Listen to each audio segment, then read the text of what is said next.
All right, let's see how my sound is coming through. All right, holy Hannah, yeah, that is loud and clear.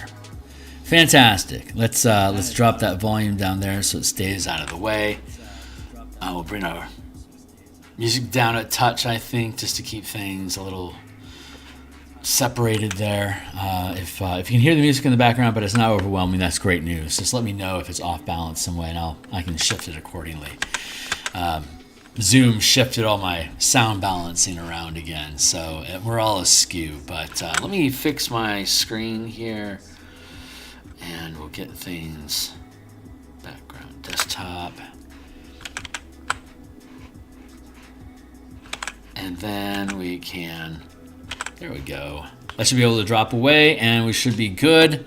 There we are. Hey guys, what's going on? My name is Phil Kearney. I create role-playing games. I illustrate them, and I publish them online. I'm a big enthusiast of Dungeons & Dragons 5th edition, the Spelljammer Campaign setting from both 1989 as well as the rebuild that was done by Wizards of the Coast here in 2024 last year. And so we are building an Eberron Spelljammer campaign using Mecha and Kaiju rules from the Spelljammer book that I created on DMsGuild. So we got a lot of different pieces that we're using. The Spelljammer book, this map that we've created here is Eberron in the center, and then each of these concentric circles is one of these 12 planets that are moons that are in orbit around Eberron. Each square is 10,000 miles. The 12th moon is 220,000 miles, or 22 squares away. These are clouds. These are asteroids that are in orbit around Eberron called the Tears of Sybaris. And you can see here that there are no significant asteroid clusters in the direct path of the moons, because the moons would have swept them up and driven them away. So, but what we have here is this dark green, this light green here is the Poison Sea, where there is air in space in this particular campaign, but it's fouled air. There's not enough life or energy to keep this air from being fresh, so it's poisoned out here in the green. We call it the Poison Sea. And then here inland, we have what is clear air. These asteroid communities that exist in these clusters. Every square is 10,000 miles. The clusters are generating enough air to be able to create a clean, fresh air environment for people to breathe normally. If you breathe the foul air, you're poisoned until you can take a fresh breath. So we tend to stay, like we know trees and normal stuff like we're used to will grow in this fresh air zone. We're starting in this asteroid cluster right here between the 4th and 5th moons of Eberron, which is Fernia, the realm of fire, and Phrygia, the realm of ice. They are at war with each other. As the moons rotate around Eberron, they wax and wane, and when a portal, depending on how full the moon is, determines how much of a portal opens between the moon, the plane that the moon is connected to, and the wild space system of Eberron.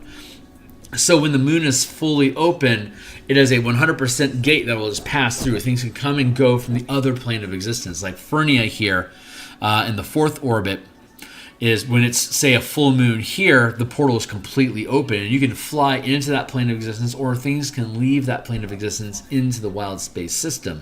And if they don't fly, they're in for a heap of trouble. They can't really get into Eberron if they can't fly anyway. So everything that's invading the space here, it floats out of its plane of existence into the wild space system of Eberron and populate, like for example, this region here between where we are and these pirate islands are now held by ice elementals. They've added complexity to the region and are dropping the temperature of nearby asteroid clusters, making it more difficult for us to raise crops for those communities to prevent them from starving to death, because space, asteroid, the mileage on asteroids versus the size of the community on those asteroids is a constant factor that needs to be considered.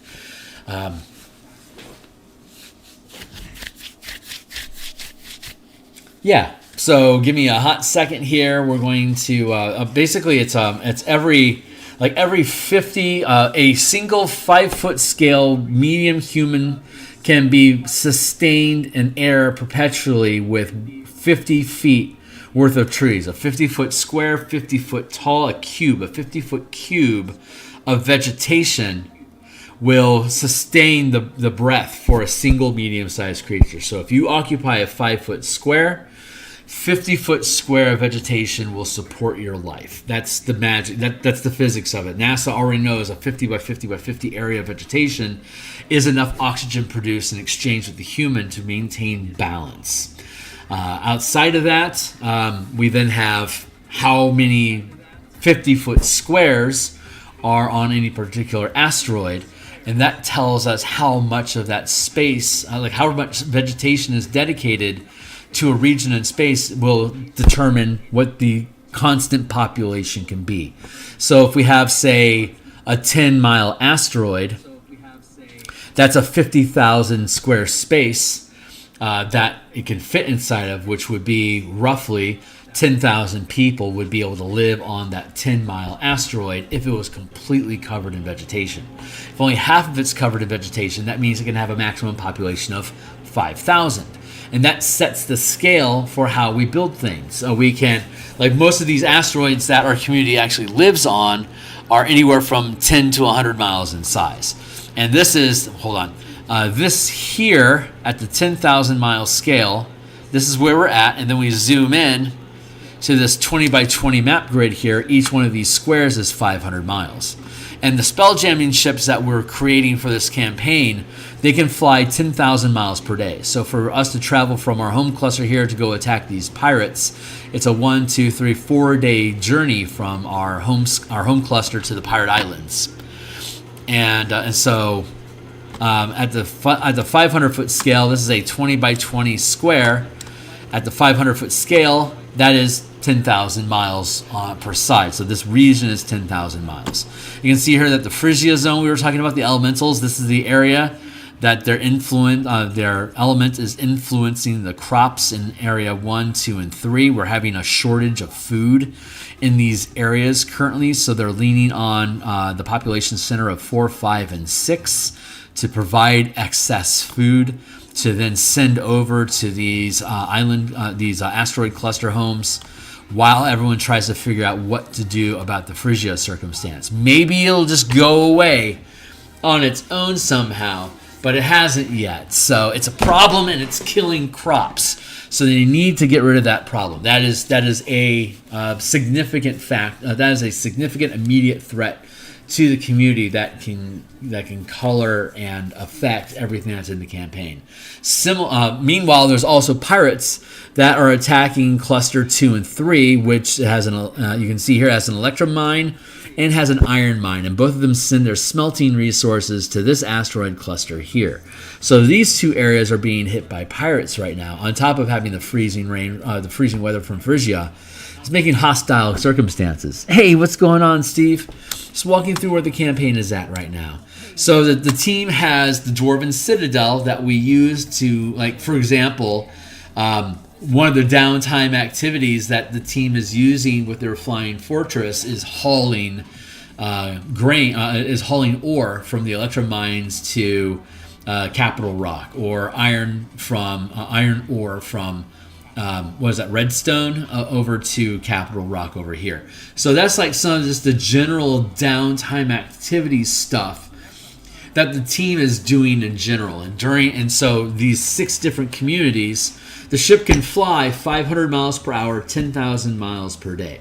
So for us to get from the electrum mines that are located here in this square, it takes 1, 2, 3. It takes 3 hours to get from the electrum mine to Capital Rock to dump off the ore. So we're using these Bastion turns, which is each week we have a set adventure that happens inside of it.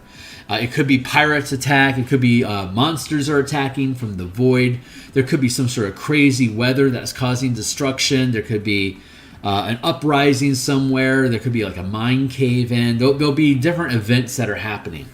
And some of these events are going to be timed. So when we start the Bastion turn, the team could be, say, over here in Cove.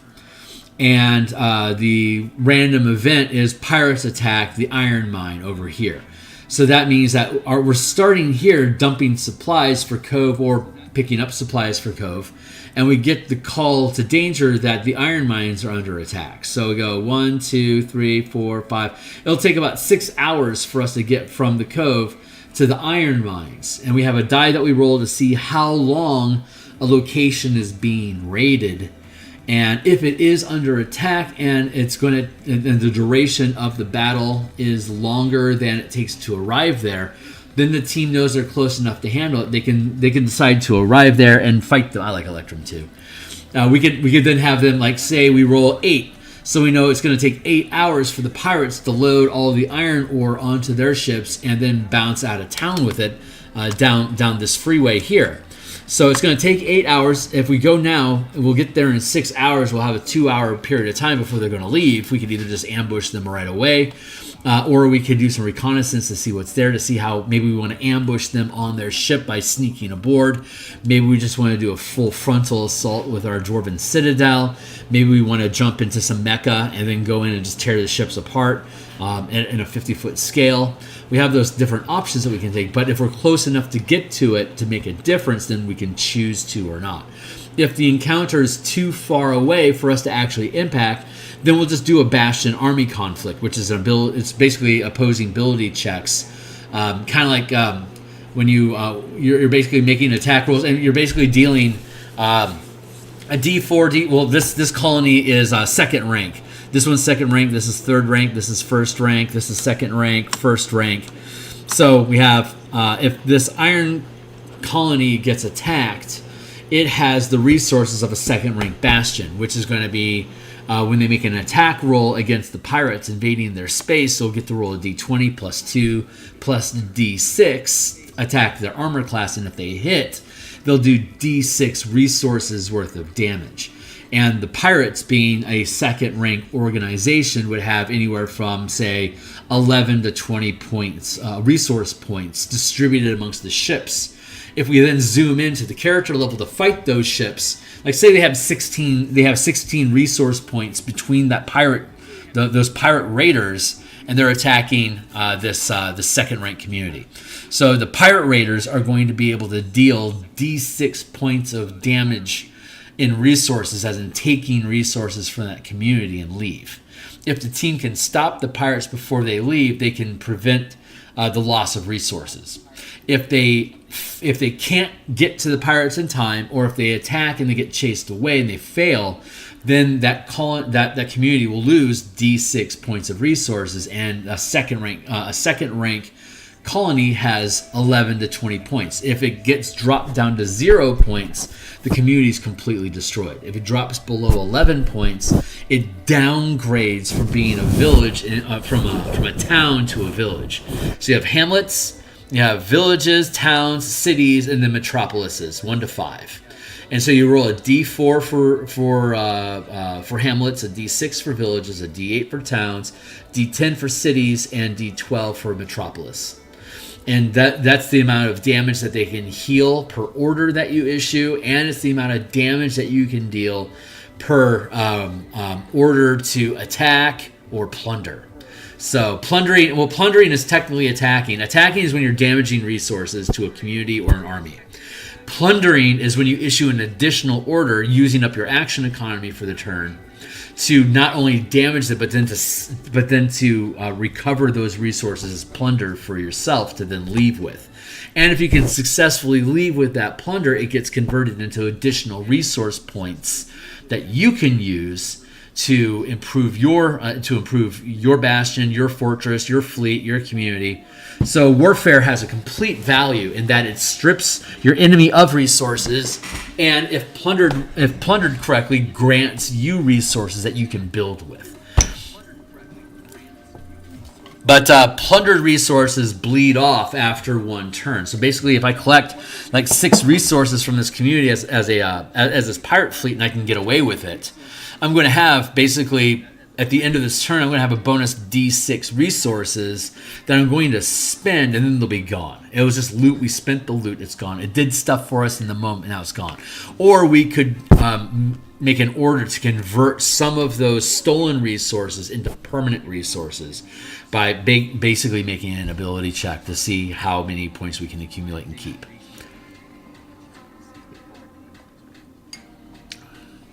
Drinking some decaf coffee here, left over from this morning's art stream. So that's the thought that we're looking at right now. What we're going to want to do is we're going to look at, pop this open. We're going to go to the campaign workbench.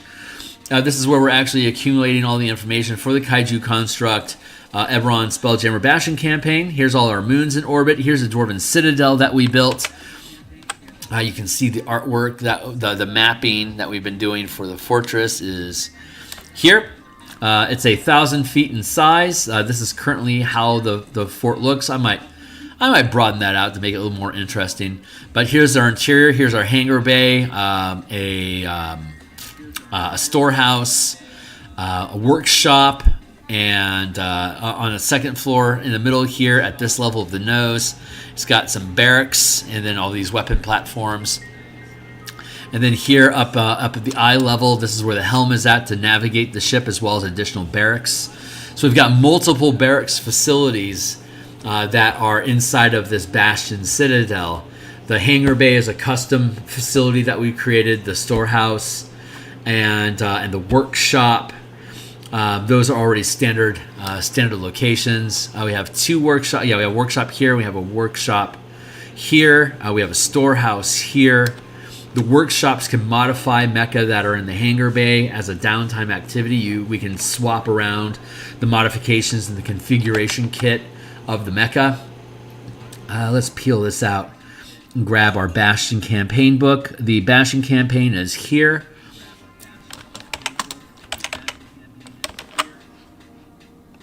Pushes up to here.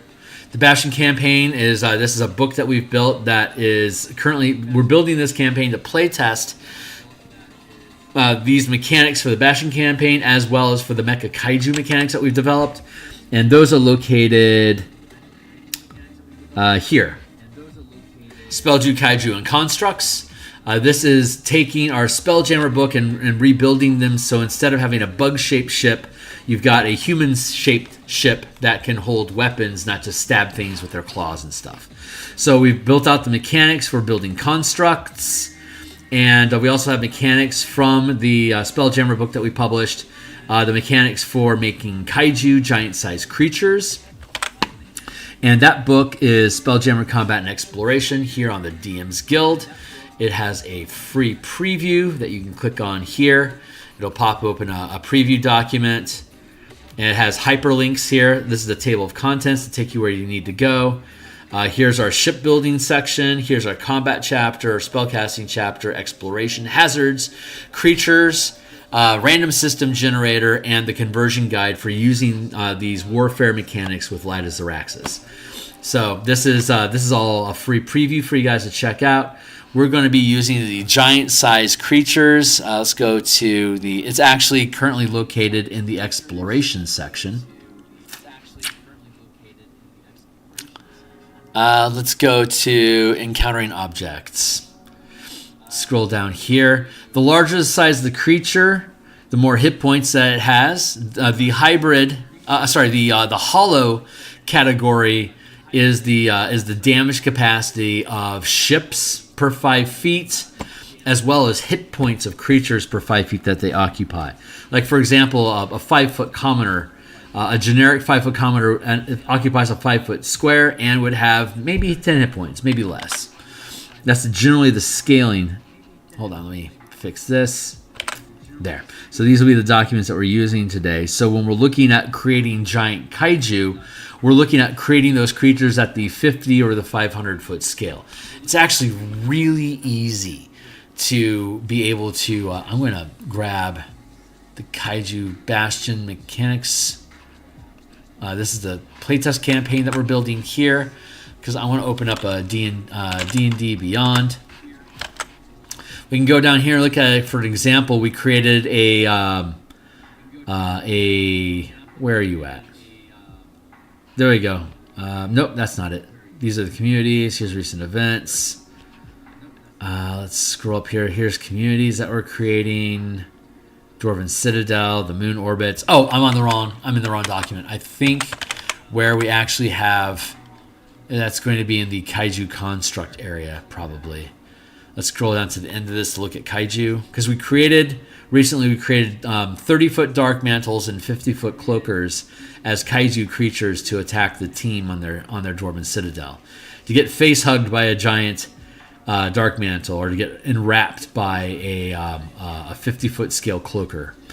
So yeah. So here we are. We're looking at like a sturge at the 5-foot scale, the 50-foot scale, the 500-foot scale, a 50-foot sturge. We take the base statistics of the creature from the monster manual, and then we just scale up what it does based on. Damn it, where are you? Here we go. Nope, there. Right. So the 50-foot scale, we see that if you're 50 feet, you have 100 hit points because of like hollow is the creature and ship category. Squishy things, fragile things, compared to like say a 50-foot block of iron would be like 20,000 hit points according to the DMG. 15 like light wood would be 10,000 hit points. Like a giant 50-foot block would have 10,000 hit points if you were to turn it into sawdust, for example.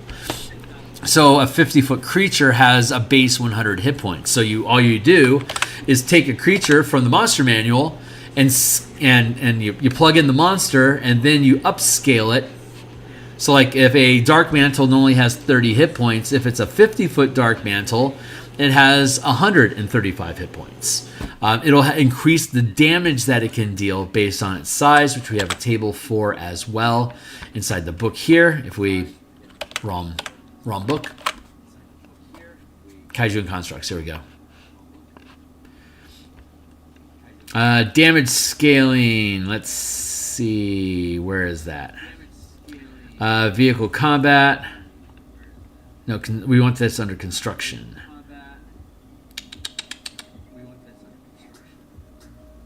Here we go. Scale. We're going to use the Kaiju and construct scale over here. This was the scale in the original Spelljammer's Combat and Exploration book that we built, but we're upgrading this to work with weapons. So, like weapons you can pick up and hit shit with. So, the way that it works is at the 5-foot scale, you're going to deal 1 die of damage with, like, say, your longsword is going to do D8 damage at the 5-foot scale. If you're 10 feet in size, using typical monster rules, you're going to do 2d8 damage. You're going to do an extra die of weapon damage with the weapon you're attacking because your size large.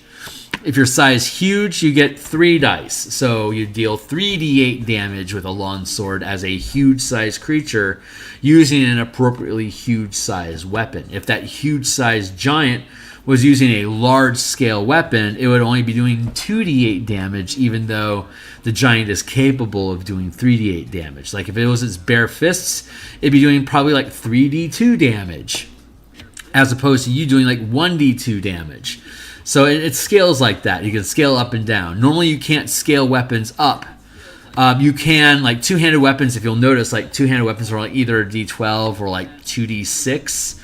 If you were to take the idea of a battle axe being a large size weapon doing 2d6 damage, a huge size axe that you would be able to use one-handed at the huge scale would do 3d8 damage. But if you got a colossal sized battle axe that would allow you to scale up to the next size larger, then you could have that deal an extra die of damage. Or if you're using smaller weapons in one hand, it deals less damage. So you go from 5, 10, 15. Normally in D&D it goes 5, 10, 15, 20, and then it's capped. And in D&D, WotC has written 20 feet is the largest scale, gargantuan, and everything that's 20 feet or larger has the same statistics to it. But when we build the combat and exploration book here, we're dealing with vehicles and ships that are operating at the 50 and the 500 foot scale. So we have, well, if I get to the, let's get to the beginning here. Let's get to our inventory of ships. Here we go. Fighter craft are at most 50 feet in size. So like the largest fighter craft that we have pre-built for you is the Warbird over here on the right. It's a 10 by 10 square at the 5-foot scale. It occupies a single 50-foot square. The Manta Ray is 40 feet wide, 35 feet long. It occupies a 8 by 8 space at the 5-foot scale. 8 by 8 at the 5-foot scale. The Spiderling fighter craft, it's also 40 feet by 40 feet. It's an 8 by 8 space. The Warbird is a 10 by 10 space at the 5-foot scale, or all of these vehicles occupy a single 50-foot square. And we have like really small one, like the Goblin Arrow. It's 15 feet in size, 3 by 3 at the 5-foot scale. Vessels, like the Scorpion ship, is 75 feet long. It occupies a space. It's a 2 by 2 space at the 50-foot scale. So this is effectively like a giant Scorpion. That would be like size large, 10 by 10 space in a normal dungeon, but in wild space, it's a ship, and it's been expanded up to the 10 by 10 space at the 50-foot scale. So it's up to 100 feet in size. Like the Lamprey here, it occupies a 3 by 3 space. It's longer than 2 of these. It's like 120 feet long. So it's technically a 3 by 3 space. So it'd be considered size huge. The biggest ships that we have are the Squid ship and the Hammerhead ship. They're 250 feet long each, which puts them in a 5 by 5 space at the 50-foot scale, or 1 square at the 500-foot scale. So characters are at the 5-foot scale, fighter craft are at the 50-foot scale, and vessels are at the 500-foot scale. But you could zoom into the 50-foot scale for both fighter craft and the vessels to engage with each other in melee combat, or if they're more than 500 feet away, they're going to be in separate 500-foot squares. You can fire and attack each other up to a mile away. Anything longer than that, it takes so long for siege weapons to reach you, you can just slide out of the way, and they'll miss you unless you aren't aware of the attack. You're at disadvantage to attack up to a mile away. If your enemy doesn't know it's coming in, you have advantage to attack, so it just turns into a straight attack roll. But if they can see the attack coming, you literally can't hit them if you're over a mile away, because you can see it from a mile away. It was obvious. It was easy for you to dodge. You have to be surprised and they could hit you. Otherwise, if you're not surprised, you can dodge any fire over a mile away. So ships have to close within 1 mile of each other, which puts them on a 10 by 10 grid at the 500-foot scale for ships to skirmish against each other. Here we can see the scales, the 5-foot scale for ships, the Warbird next to the Hammerhead. Here's the 50-foot scale where the Warbird occupies 1 square while the Hammerhead ship occupies a 5 by 5 space. Kind of like a horse. A horse isn't 10 feet wide, but it's almost 10 feet long, so it occupies a 10 by 10 space. Similarly, this pixie of a ship would be like size tiny at the 500-foot scale, but it doesn't fully occupy all of this space. But in a dungeon that at the 5-foot scale, even if you're only 2 feet tall, you're still going to be occupying that space. So similarly, a fighter craft that's only 50 feet in scale can occupy a 500-foot space just the same as a pixie can occupy a 5-foot space in a dungeon. So you can see that at the 500-foot scale, everything is basically, they just occupy their square. And if like this fighter craft entered the space of this vessel, we would then switch to this view at the 50-foot scale. So you can have multiple scales, like you can have different scales of combat operating at the same time. You could be engaged in long-range combat between these two ships, while also simultaneously having a boarding crew aboard your ship attacking your crew and your characters on their ship while you're chasing after other ships in orbit with you.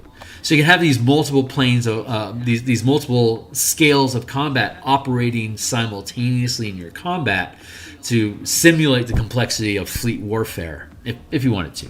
So we're using Mecha, which is instead of the ships being fish-shaped and bug-shaped, like they are in all of these illustrations, right? For the most part, these are creature shapes. So what happens if that creature is a person? Then they could pick up weapons and shield, and you could armor them, and they could like pick massive size locks. They're the perfect solution. Like in Robotech, they built 50-foot robots to fight 50-foot tall giants. And they could like wear giant suits and put on a giant's cap and conceal that they're a mecha and hope that nobody looks them in the face to reveal that they're actually a machine. But the machines that they built were in scale with the creatures that they were fighting. Similarly, we're doing this Kaiju campaign where creatures, for the most part, will be 50-foot scale. So we need to have fighter craft that can operate at the 50-foot scale. And for us to make it feel like a dungeon, we're going to have Mecha that can pick up and carry weapons and shields and cast spells at the 50-foot scale instead of the 5-foot scale. So our heroes, our medium-sized, small-sized heroes, are going to then pilot these mechas. So when they jump out of the mecha, they can do 5-foot scale combat. When they climb into their mecha, they can do 50-foot scale combat. When they're Dwarven Citadel, which is 1,000 feet in size, that's a 10 by 10 squares at the 50-foot scale. The Dwarven Citadel can operate combat at the 500-foot scale. And the Citadel can provide siege support to the mecha at the 50-foot scale. The mecha can provide siege support to the characters at the 5-foot scale, because the mecha that they're in right now are 20 feet in size. So they can fit on most 5-foot scale maps. They'll eventually grow to the 50-foot scale. Oh, I'm sorry, the 30 feet right now. That's right, we're starting with 30 feet. So they'll go from 30 feet, and then they'll eventually get up to 50 feet in size. But that's where we're going to cap the campaign at 50 feet. There's no reason to make the mecha bigger than 50 feet for this particular campaign. Other campaigns where we're dealing with massive scale fleets, lots of vessels, like 300-foot ships that are fighting each other, then operating at the 500-foot scale and having mecha that scales up to 1,000 feet in size. 500 feet in size. That makes sense. It just depends on the scope of the campaign. Our campaign is going to be able to resolve inside of the 50-foot scale. So that's all we're going to build for. So we've been building mecha at the 50-foot scale. So here is a very simple, basic-looking mecha. Hold on, let's verify real quick that I made this correctly. I think we're currently operating at the 20-foot scale. So let's go. Hold on, wrong document. Let's go here, and then let's tool down to scale up here. All these books are linked. All these documents I'm working on are linked in the description down below. They're read-only right now, but second rank mods. Okay, yeah. We're 20 feet right now. We'll get the third rank to 30 feet. We're going to end the campaign at level 14. So its rank is 1 to 4, 5 to 8, 9 to 12, 13 to 16, 17 to 20. We're going to run this campaign from level 5, starting at second rank, and we're going to end on level 14, fourth rank. So when we start the campaign right now, we're at 20-foot mecha. We'll eventually scale up to 40-foot mecha. And if we look at our damage tables down here for mecha size, we're currently swinging axes with 3 dice of damage. I went too far.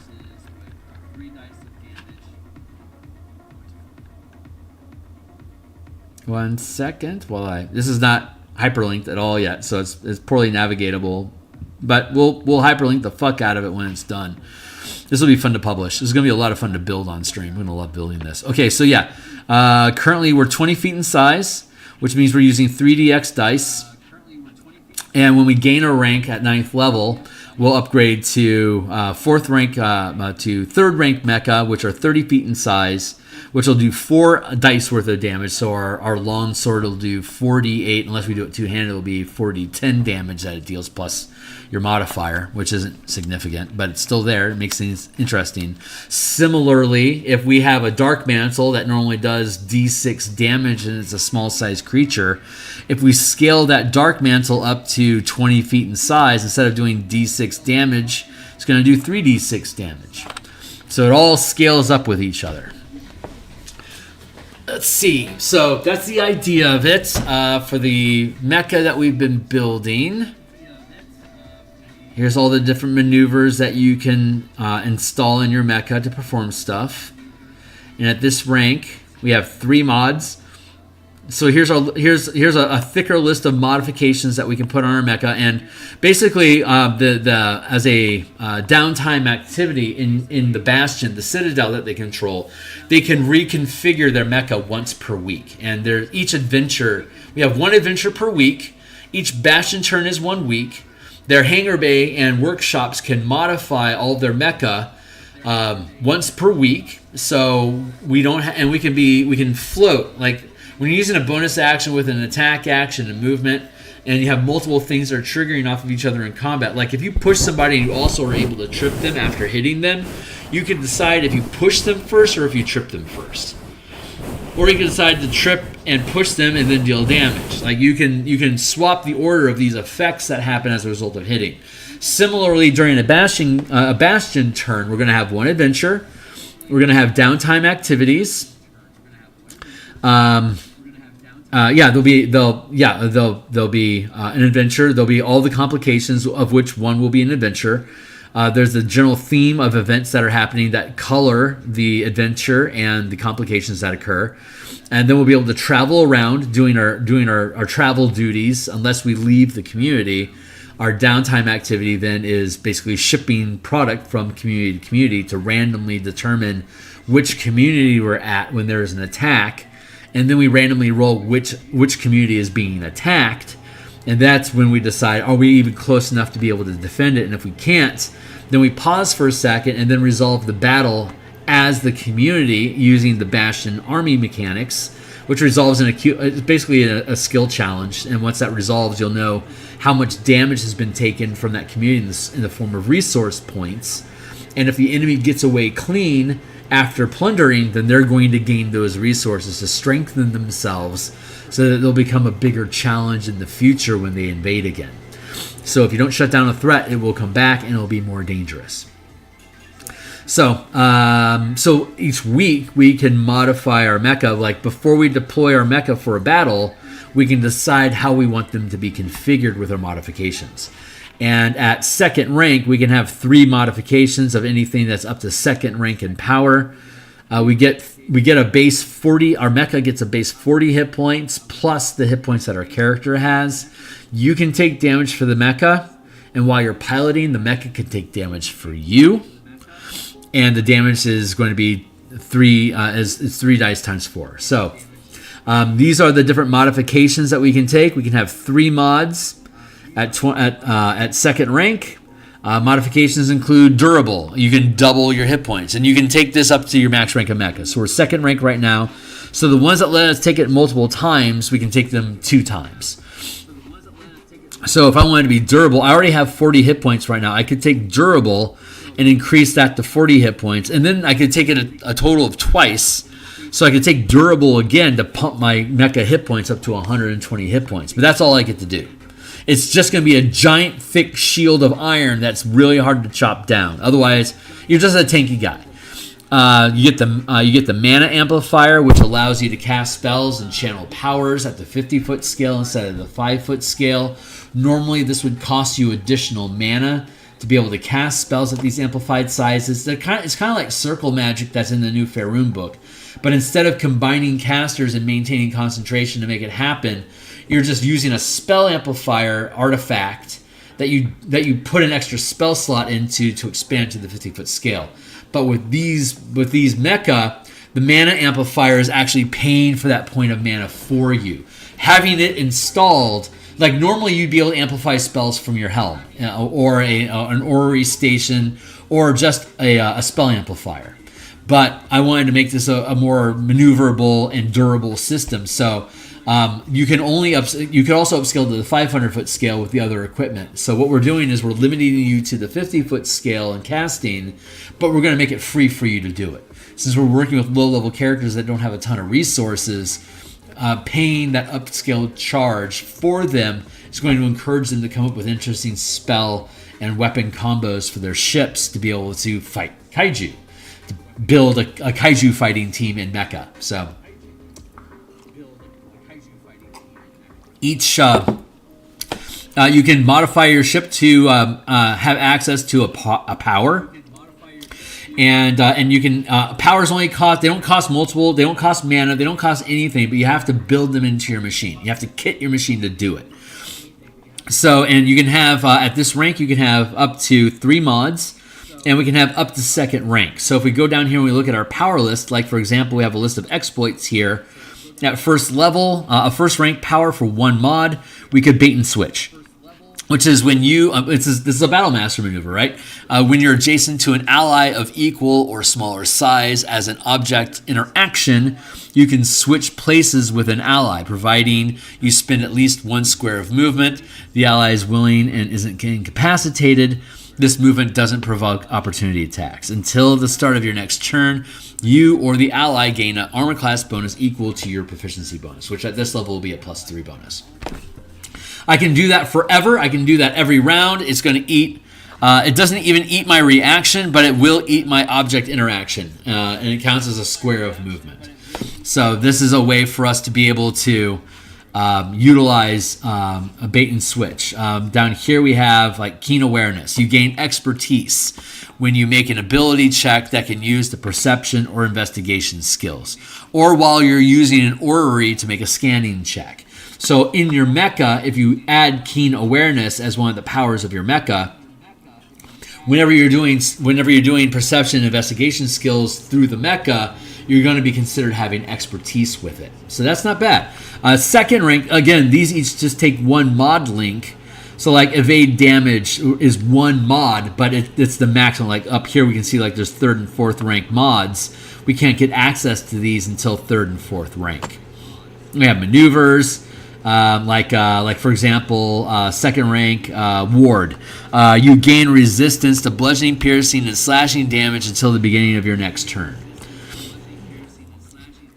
This is a maneuver. So you either use a magic action or a bonus action to trigger this ward effect. It's like raising your shield in Pathfinder. You could use either action economy to do it. You have movement, bonus action, and then your standard action, which of course is the attack action. So at 5th level, which is where we're at, if you take the attack action, you get 2 attacks. So like you can make 2 attacks and then take the ward out, and then use the ward power to make 2 attacks. And now if you take any incoming siege damage or whatever, you now have your ship has resistance to it. So you can dump all the damage into your ship and reduce it by half. If you have a barbarian pilot, like say you take 40 points of damage from an incoming hit and you're warded, you could decide to split the damage. So like you decide 20 damage will go to the ship and 20 damage will go to you.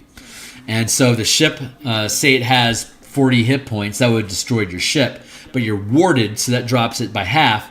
You let the ship take 20 points, which is warded, reduced to 10, and the other 20 points you allow to damage you personally.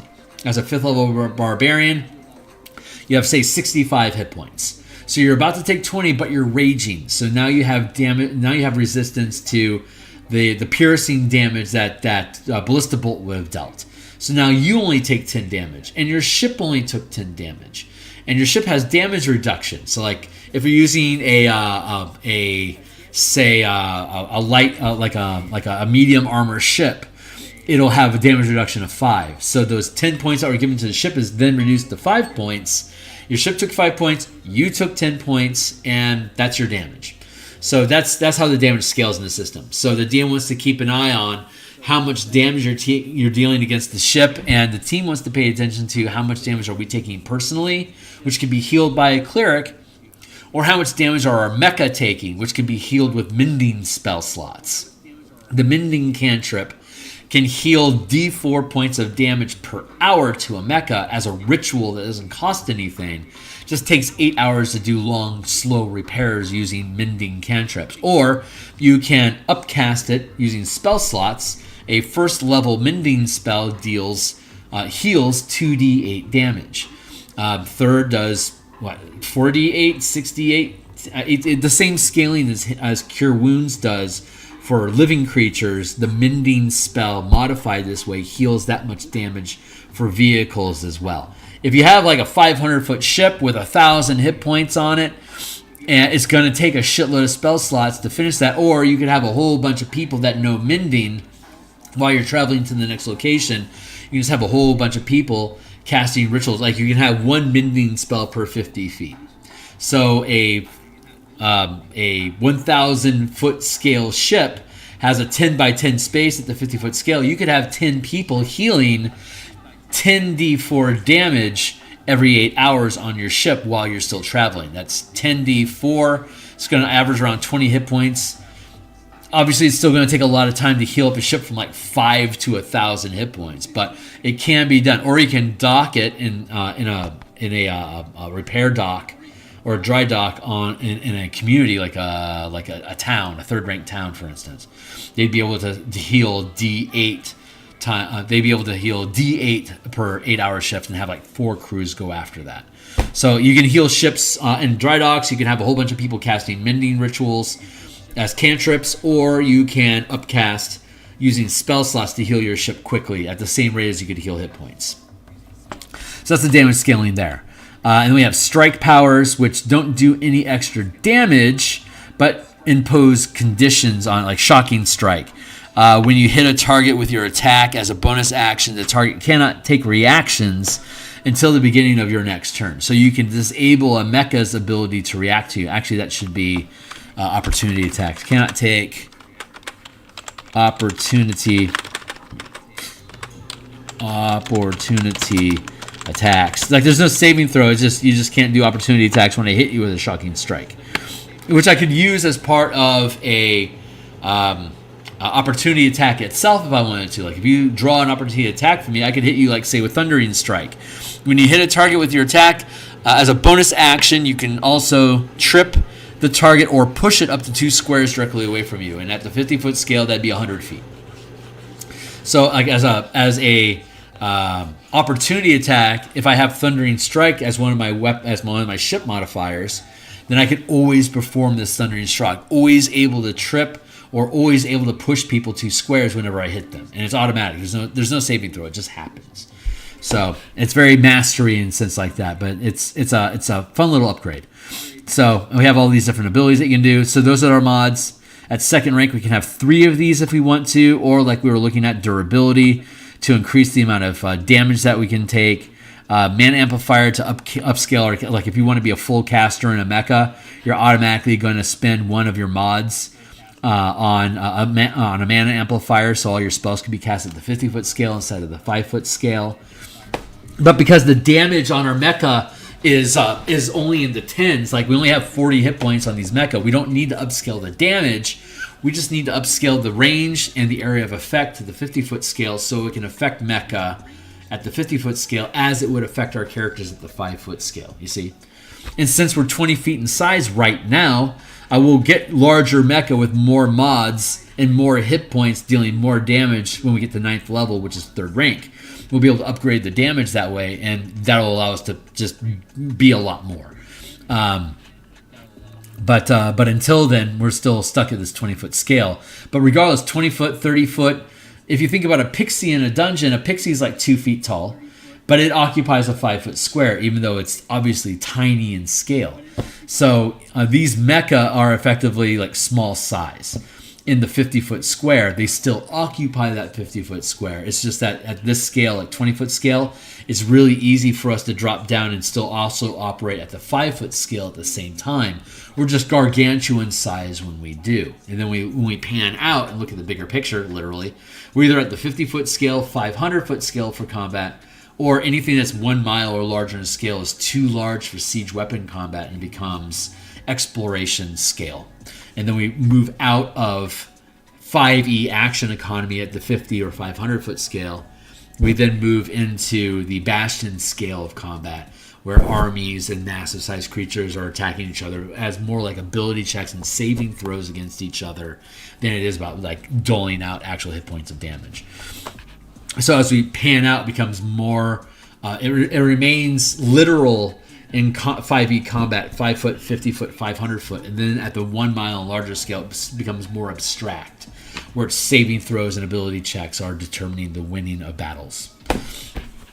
So the blaster is a 500. This is basically a harpoon flinger that has a better range and does force damage or whatever kind of damage that you want. So it's 500-foot range energy weapon, doesn't require ammo, 2d8 damage. The Eldritch Cannon is a more advanced form. If we go in here and we go to our table of contents, and then let's go look at ranged ship weapons. There we go. The Eldritch Cannon. Here you go. Here's an illustration of it we made. So as you can see here, it's just basically it's a giant mana ball. So the Eldritch Cannon, it's a mounted weapon, so it only occupies a 5-foot space. So on the mecha that we're building, our mecha are 20-foot scale. So we could have, like, if this was our mecha that we built out for our character. Like if this was our mecha. I can hear myself. I probably have to turn that down. Hold on. Where are you at, buddy? Yeah, I definitely do.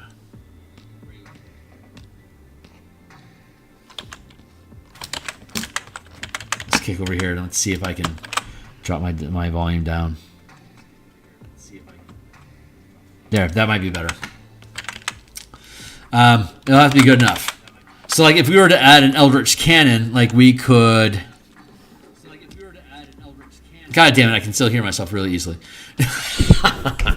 Sorry about that, guys. Maybe I can drop my volume over here just a little bit.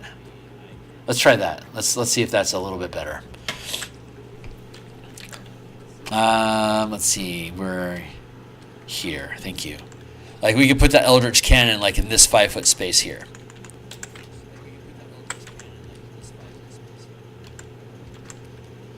And now I have a shot. Now I have a shoulder-mounted laser, right? Pew.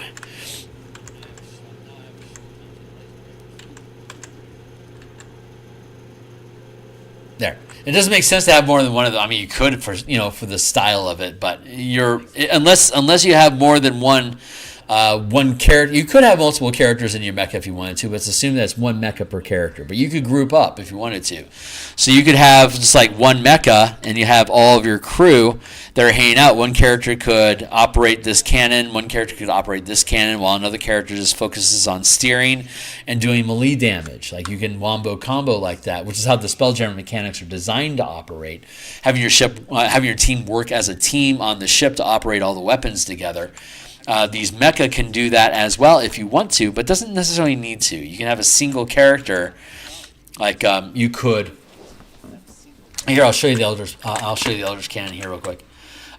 So it's like this is the default weapon of beholders on tyrant ships, for example. 250-pound mass. It's built directly into the ship, so it doesn't have its own AC and hit points. 500 gold pieces to install it. It only requires one crew member, and it automatically can be used. You can use it to attack every time you have an attack action. So I can be used as gravity damages force. So the damage type is as a cantrip. My character's a 5th level, so we can do 2d8 damage with the Eldritch Cannon, and that's a 500-foot range. But our wizard is 5th level. If I were to spend a 3rd or 4th level spell slot, I could deal d6 times 10 damage with it. If I just want to spend a 1st or 2nd level spell slot, it'd be d4 times 10 damage. And if you're using a spell point system like the one that we built, that's linked down below, 1 point for d4, 3 points for d6, 5 points for d8, 7 points for d10, and then 9 points for d12 times 10. And scaling up with your character's level. So if I have 80 mana at 20th level, I could spend multiple. I could up to 5 times. I could spend 45 of those 80 mana doing d12 times 10 bursts. That's probably a horrible use of a 9th level mana ability. But I could also, like with 80 mana, I could spam out 5 of them, or rather, I could put 5 mana into that 16 times. So if I wanted to blow all my mana, like my 20 levels of mana, on upgrading my siege weapon to do d8 times 10 damage, I could potentially disable a 20 or 30 foot mecha in one hit, which is decent scale stuff. So we put in some laser cannons there on the shoulders. Like, that would take up, if I had 2 of them, honestly, it would take up 2 mods. So which is why I would also encourage only having 1. But then the Eldritch Cannon, Blaster. Actually, we should go with Eldritch Cannon as per CSE, 2d8 damage cantrip. Let's see, integrated tools. So the integrated tools is that we have built into our mecha Tinker tools, Thief tools, and Crowbar type stuff to give us advantage with skill checks, or if we're doing giant busters. Then if we're fighting 20-foot fire giants, our mecha are operating at the same scale as the giants. So if you go into a giant's castle and they're locking doors, if you have integrate, like your rogue is probably going to have integrated tools on their mecha, so that way they can reconfigure the limb to be able to then unlock the door or decipher the code or whatever tool challenges that you put in front of your mecha. Your integrated tools will operate at the 50-foot scale the way that you would expect those tools to operate at the 5-foot scale. And again, we have 3 mods at second rank up to second rank itself. So a lot of these mods have ranks. So by the time we get to, and there's only 4 ranks worth of stuff. So by 4th rank, you've gotten access to all the stuff that can be done. At 5th rank, you can just do it bigger, better, and have more of them. So that allows us to hit, because most campaigns, like most WotC campaigns, curve out and cap at like level 13 to 15. So having all of your abilities available by 13th level means that on that campaign, you get to play with all the tools in the toolbox. You get to play with all those things and have all of them, not have to actually run to 17th or 20th level to get all that really high-end goodie stuff. We just lowered the level of maximum goodie, just let you do more better at higher levels. Sealed Helm. This allows us to traverse water and the poison sea while retaining clean air. It's a sealed environment so that it's fresh air that doesn't get poisoned by entering weird environments. But it only lasts 1 day. Your mecha is only capable of providing fresh air for you for 1 day. Then it becomes poisoned for 1 day, and then it becomes deadly forever. But all you have to do is just dip into a clean air pocket, pick up some fresh air, and then you're good to go for another day. So, and of course, your mecha, your carrier ship that we have, our Dwarven Citadel, it holds fresh air for. Where'd you go? Here. This 500-foot scale. This is a 10 by 10 at the 50-foot scale equals 500 feet. So the Citadel, it can hold fresh air for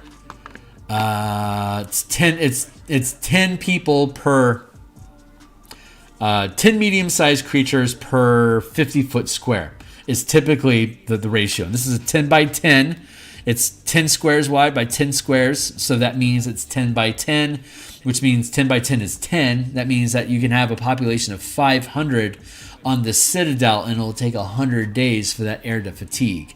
If we want to have, and currently that's not a problem, because all we operate inside of is a fresh air environment. All of this system here, these 500 mile squares, are all full of fresh air that are created by the colonies, like the forests and pastures and stuff that are on these larger asteroids. And all these smaller asteroids also have small vegetation patches on them themselves. And these are just the larger ones. There could be infinite number of really small asteroids that could have, like moss and fungus and stuff like that on them also that are exuding oxygen. So these trade lanes are just pollinated with plants that'll provide fresh air, but their reach only goes out this far. Anything further than this, and it's too far away for the fresh air from the vegetation to drift out. There's plenty of rocks out here in the fouled sea as well. It's just that there's no life supporting them. You could potentially, with magic, like import plants and create a fresh air zone here on this rock with whatever type of vegetation you want to grow on it, but it'll take time, but you can do it.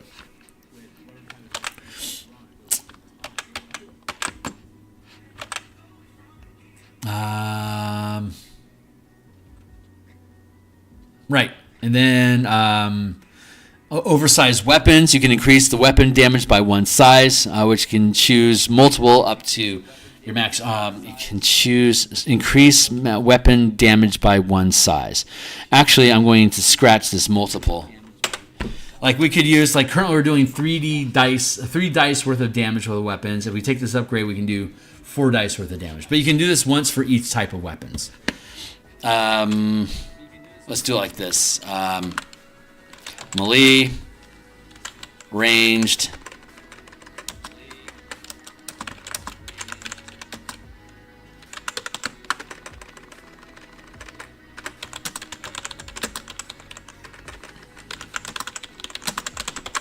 yeah, so melee is 1, ranged weapons is 1, and so any weapon that you pick up, you can deal more dice of damage. It'll be an oversized weapon for your ship.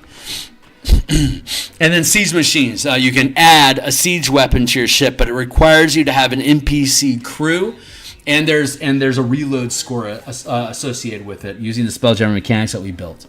So on our mecha, they take up at least 10 feet of space.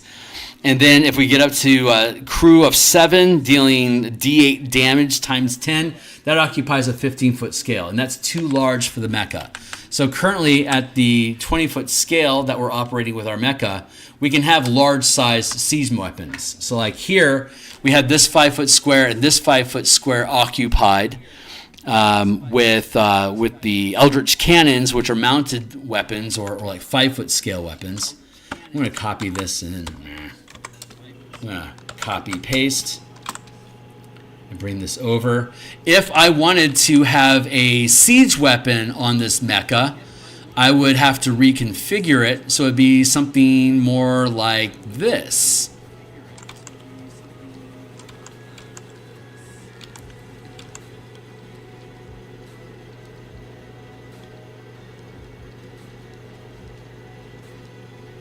It has to occupy this 10 by 10 space, and it has to have a crew of 5 characters. So you'll have to pick up a bunch of NPCs that are going to operate inside of this space, inside of this mecha, and then the pilot would have to be down here somewhere. And like there'd be a hatch that leads up to the catapult top deck. But this is how you would build like a mecha with a catapult on it. So you would roll, it would deal D6 times 10 damage when it hits. It would have a crew of 5. It would have a reload score of 5 minus the rank of the crew, a second, like on a 3. So a second rank commander rolls D20 plus your rank, which is second rank, plus your command die, which is 1d6. This is how you determine your attack result. It's using a proficiency die instead of a proficiency bonus. A 5th level character has a +3 proficiency bonus. Using the proficiency die system, that +3 is converted into a d6. So when we are determining a reload score, when you fire a siege weapon, each siege weapon has a reload score. And the reload score is the crew minus rank of the crew. So a catapult requires 5 crew, which means it has a reload score of 5 minus the rank. Minimum rank for a crew is 1, but let's assume that we have second rank crew. That means we have a reload score of 3. So when we roll this d20 plus 2 plus d6 to hit armor class, let's say we rolled a 13 here, we get the +2, and say we rolled a 4 here. So that would be a total result of 19. So we just hit armor class 19. And because our reload score because our command die rolled a 4, which is equal to or above the reload score, when we use an attack action to issue when we use an attack action to issue the order to attack with our siege weapon, the crew loads, aims, and fires the weapon. And your command die represents how well your team coordinated their actions to do so. So if the result is higher than the reload score, they were acting so efficiently that they automatically just reload the weapon to fire again with your next attack, with your next order. If I rolled below 3, a 2 or a 1 over here, I might still hit my target, but my team didn't coordinate their actions well, so now I have to manually order them to reload the weapon. So instead of making an attack, I now have to have them reload the weapon. I could use a bonus action to issue the reload order. I can use a reaction to issue the reload order. I can use either of my attacks, or I could use my bonus action to attack with the weapon. You can always use your bonus action to issue issue an order to attack, or to use a ship melee weapon to attack. So we'll automatically have, at 5th level, 3 attacks per round. Attack, and bonus action, if that's how we want to use them. If we're using a siege weapon, instead of doing like 3d10 damage with our glaive that we're using, we could be doing 4d10 or even, d4 times 10 or even d6 times 10 with either a ballista or a catapult. but we have the reload score we have to worry about. So if we fail the reload score, it disrupts our action economy. We now have to spend action economy to load and reload the weapon. And if you have crew on your ship, if you're attacked with things that are 50 feet or smaller, they can automatically attack your crew. And the crew, each crew member has 10 hit points. So if you don't want your crew to die, you as the pilot of the ship, kind of like with your mecha, you can take damage for the crew.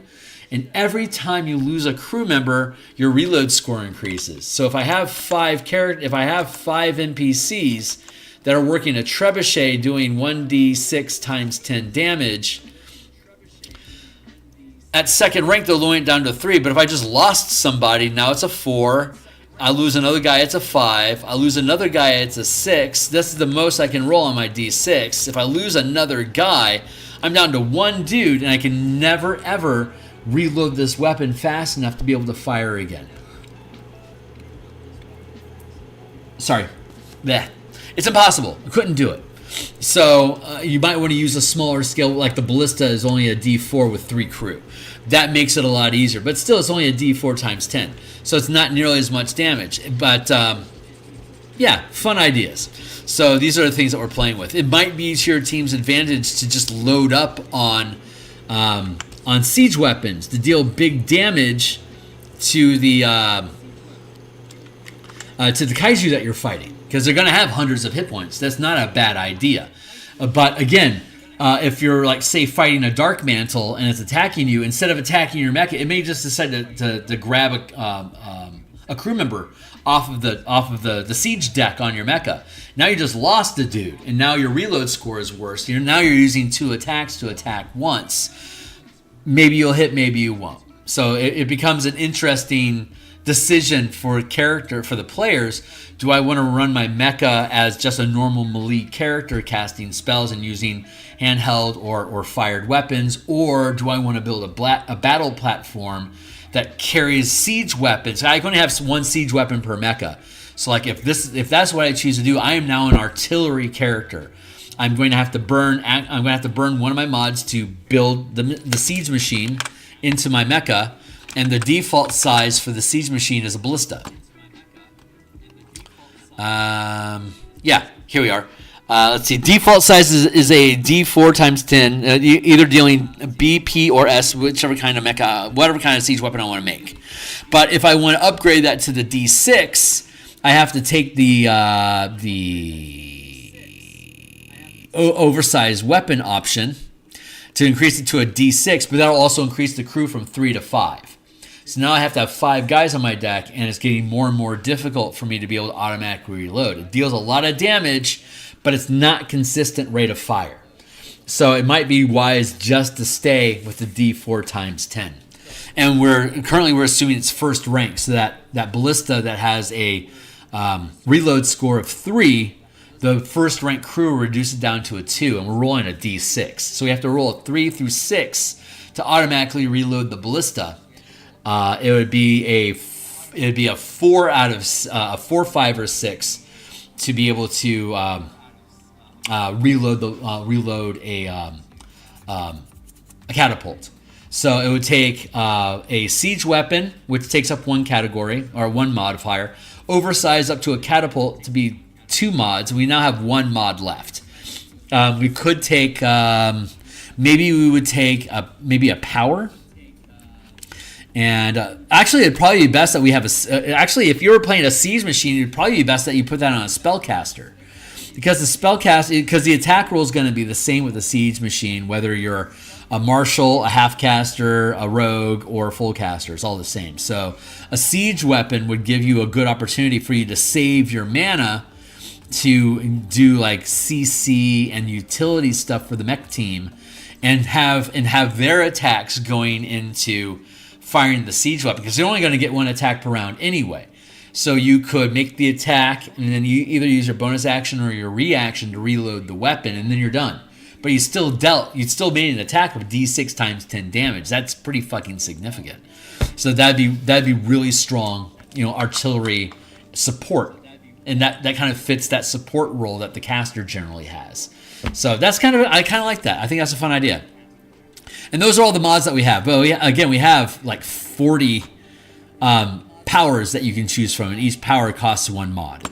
So let's see. Do we have something in here that would make siege attacks easier? When you make an attack roll against a target with less than full cover, you can ignore the cover and not roll with disadvantage. That's really fucking useful because if you use a siege weapon to attack something that's 50 feet or smaller, if it has cover, you can't attack it. And you already have disadvantage against them. But if they have any kind of cover, you can't attack them because the siege weapons are too big compared to the scale of the target. Any kind of cover causes the siege weapons to hit the obstacles.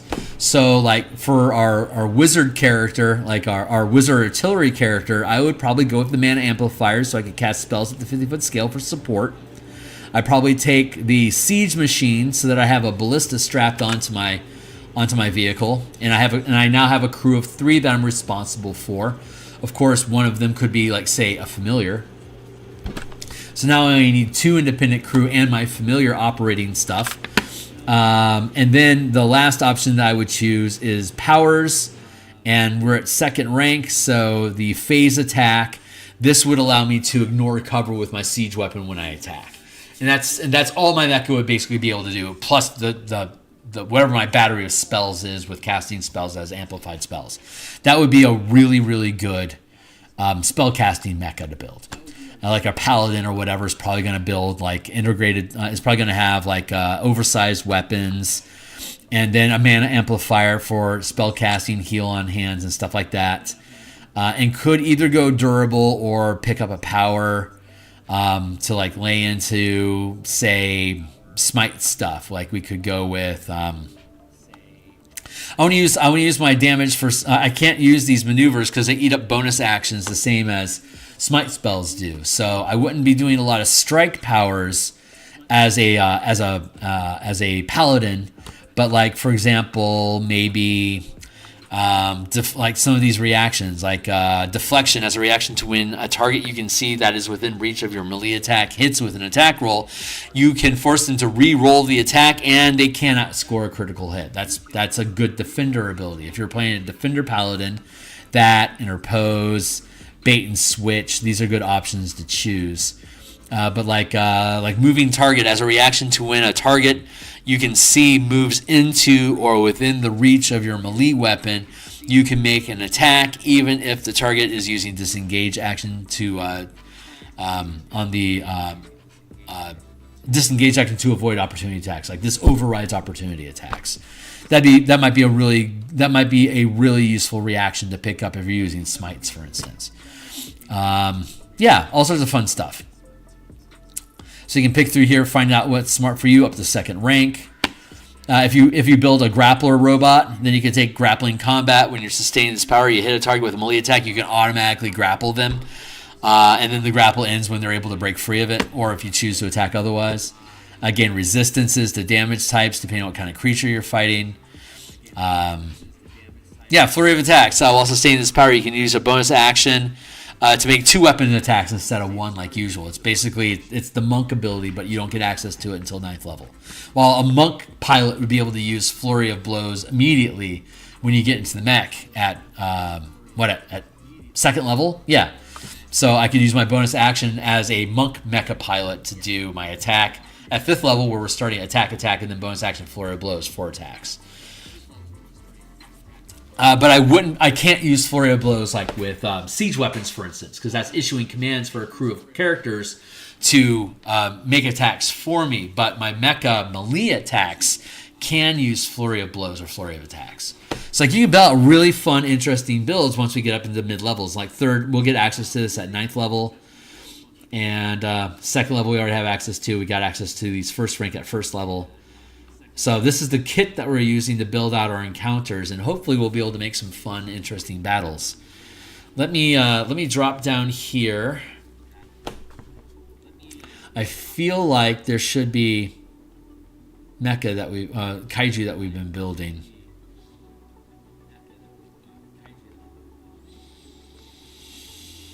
See if I can drop down here and get past all the rules for building these machines and building the Kaiju.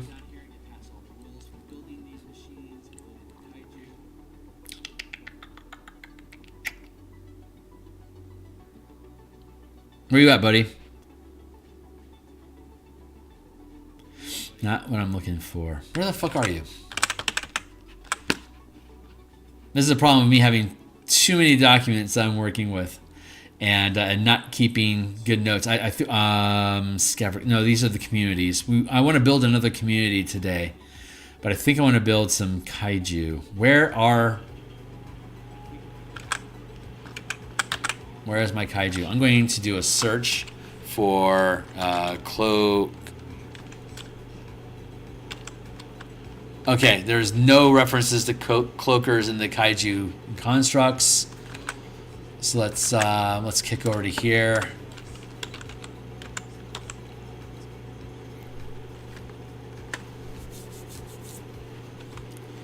Nothing in here either. What am I missing? Oh, stupid. They're up here. This is where I wrote them. Here's our Kaiju. This is the Dark Mantles, the 20-foot Dark Mantles that we built. They add 40 hit points at 20 foot. Dark Mantles normally have 22 hit points. And they're dealing 3 dice instead of 1 die at the 20-foot scale. So they roll d6s plus 3 normally. This gives us 3d6 plus 3 normally. We built a 50-foot Cloaker. You get an extra 100 hit points for every 50 feet in size. Cloaker normally has 93 hit points. So this Cloaker now has 193 hit points. It's 50 feet in size. So it deals 5 dice of damage instead of 1 die. So that means the Cloaker can deal 5d10 plus 5 damage. It can do twice. It can do that twice with its tails, or it can bite for 7d6 plus 3 if it surrounds somebody, which is ridiculous, insane damage. That is fantastic. That will properly terrify the characters. They can take on the Dark Mantles in their mecha, but for them to take out the Cloaker, the hit points are fine. It's just that if the Cloaker deals stupid amounts of damage, it will destroy the mecha. It won't kill the character unless the character chooses to take damage, but it will absolutely wreck their mecha if that Cloaker gets a solid hold on any of them. So they might actually need to fight the Cloaker with the Dwarven Citadel, which has plenty of trebuchet and ballistas on it that could shred this thing in a round if they can get a clear shot on it. And that's the trick. The mecha can have phasing shots to be able to get a clear shot on something that's 50 feet or smaller in size. But the Dwarven Citadel doesn't gain those powers. That's what mecha are so cool for, is to build these mecha these power generators into them that allow them to do these powers and spells. So the mecha are really good at engaging things in actual 5e combat. You can do that with the Citadel as well, but since it's so large and its weapons are so big, you have to get these Kaiju out of these asteroid fields where they get cover against the Citadel siege weapons. They have to be out in plain space where they have no cover. So the team is like, if they fight a Cloaker with a cadre of Dark Mantle minions, they're going to have to get the Cloakers to either be scared and run or angry and chase, so that they can trick it into getting out of cover. So the challenge of this combat would be to flush out the enemies so that you can have the Citadel waiting to take the action, and then your characters can use their action economy to have the Citadel issue orders to fire barrages of siege weapons at any Kaiju that comes out of the brush, as it were. Like, hold your action until we flush them out, and when we do, take your shot then. So they're going to hold actions each round until the target is available. Then whoever's in charge can use their reaction to issue the volley attack to dump damage onto it. But getting it out of the asteroid field is going to be the challenge. Getting it exposed to where it can just be hit out in the open. If you can find a way to do that, congratulations, you win the challenge. If you can't, Cloakers are smart. They might find a way to escape and then come back someday with vengeance to come after you. Dark Mantles are dumb. They'll just do what they're told. And the Cloaker has the ability to command these things. So they're going to help the Cloaker protect itself and act as flank buddies, and to pick at individual mecha while staying out of view of the Citadel. So you have to figure out how to do that cat and mouse to make those things work together. So that's a fun little battle. But I think I should probably drop that down here at the bottom of the adventure stuff that we're creating. So let's go with, let's just upload this. Cloaker.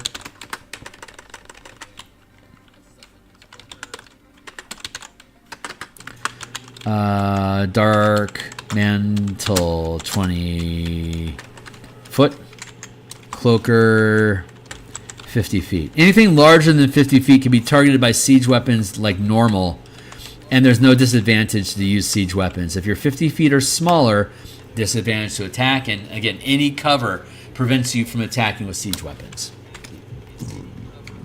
Let's see. HP 193. Attack.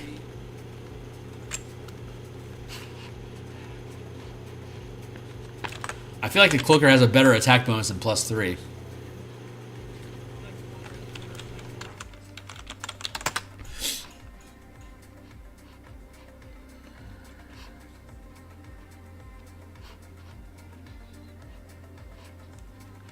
+6, thank you.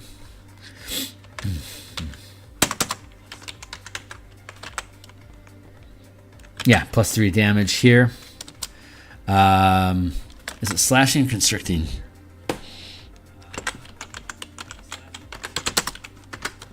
So you can gain resistance to that, drastically reducing the damage that it causes.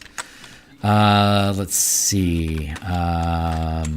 Attacks times 2 equals +6. There's our slashing. Or envelop and attack once per round. Bonus action.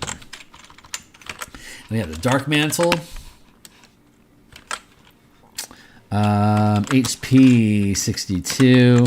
Attack times 1 equals +3 bonus. 3d6 plus 3 bludgeoning.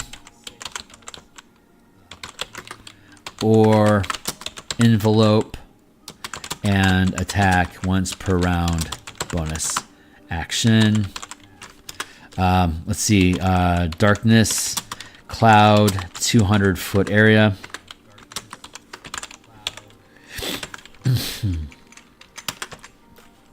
Sonic whale, 500 foot. 500 foot range. Wisdom, save, DC, what? DC 15?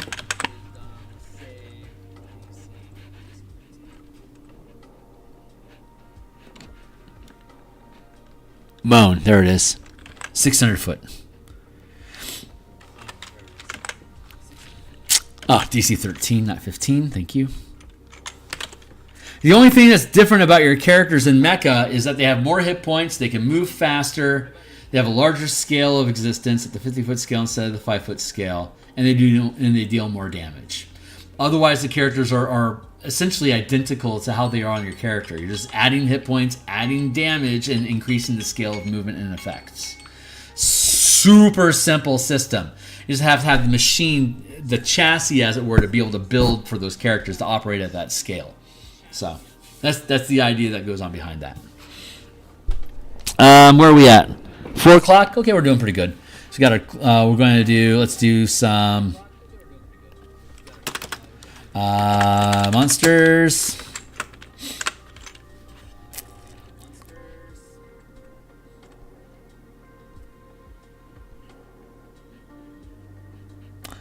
There it is. Pot of Dark Mantles.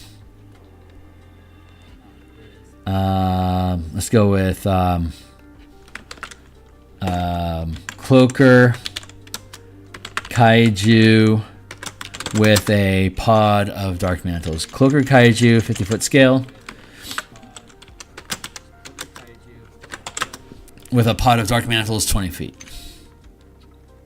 Let's say 1d4 plus 3 Dark Mantles. Now we have the Beholder ship that we get to fuck around with. So this is going to be encounters. Cloaker Kaiju plus Pod of Dark Mantles.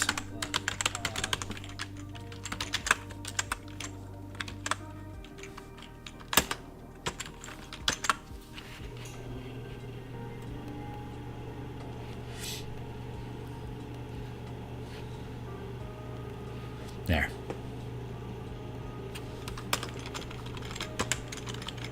So we got our Cloaker and we got our Dark Mantle.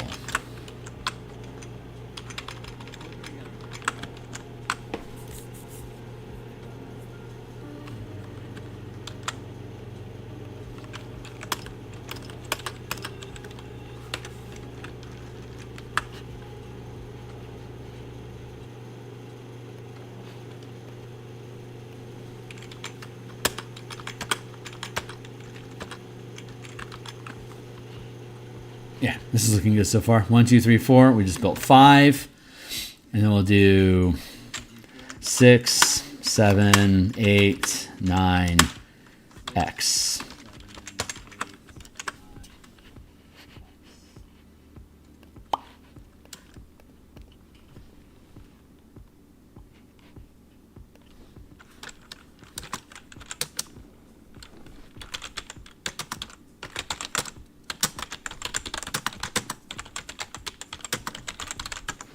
Storm Giant Raiders on Kandori mounts.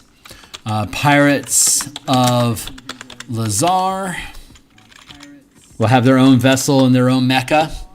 Pack of Scavers. Space Kraken. Beholder ship.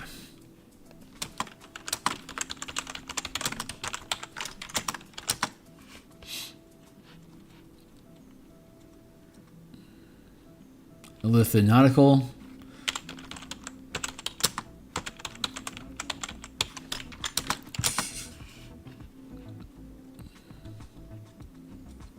Poison method. Ice elementals, poison methods. Ice elementals, poison methods. And School of Jellyfish. Cool.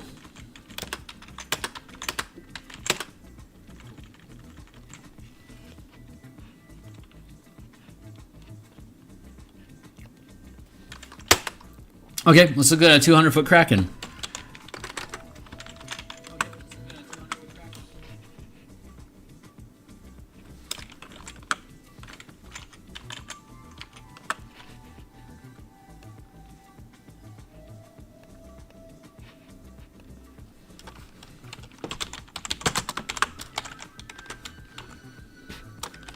Okay, first off, let's find out how big a Kraken is normally.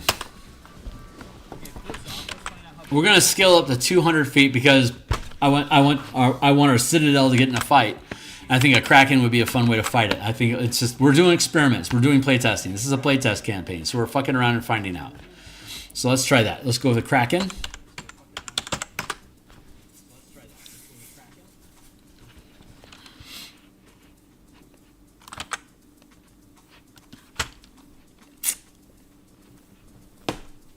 Gargantuan Titan. What does it say about ye old Kraken?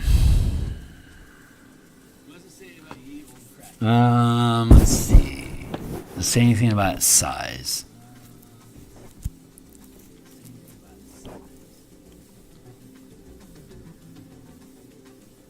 Kraken lairs, ocean titans.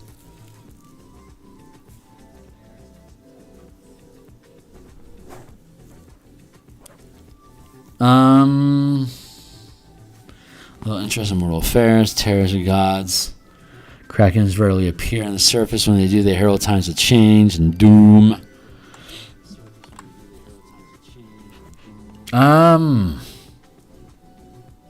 Yeah, I'm not seeing anything about size. It's just gargantuan. Okay, how about let's do this. D&D. How D&D 5e. How large are krakens? At least 20 feet. Oh, so accurate. Thank you. How big should a kraken be? Well, 20 campaign, blah, blah, blah. What's the wisdom of the ages say? They say give a heads up to kraken. Anyone have any real advice here? Real advice? Going once, going twice?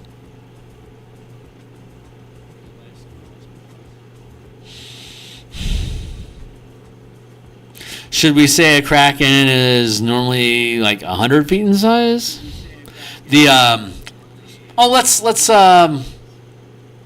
Let's see. The Tarrasque is 70 feet in size, right? So how many hit points does a Tarrasque have? This one has 481 hit points, and let's assume that the Tarrasque has twice as many hit points as things usually should because it's iconic.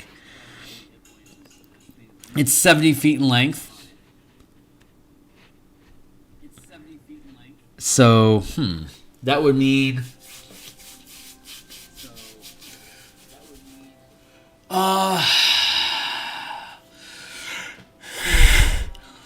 that would mean that I would guess that would mean that the Kraken being smaller. Well, yeah, I'd say the Kraken would probably have less hit points than the Tarrasque. So let's call the Kraken 100 feet under normal circumstances, but we're going to make it 200 feet in size. And each 100 feet is an extra 200 hit points. So we're going to up our Kraken. We're going to up our Kraken 200 hit points. So that's going to take it to 681 hit points. 200 feet. That's going to be HP 681. Attack.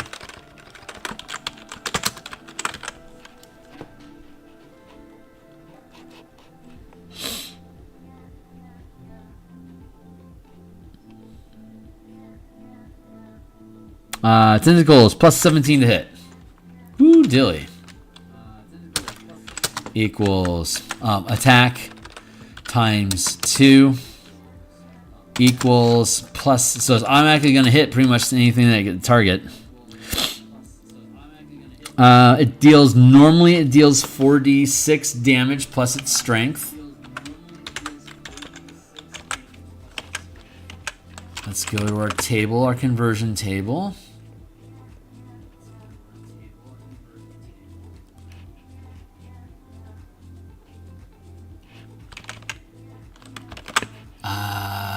Here.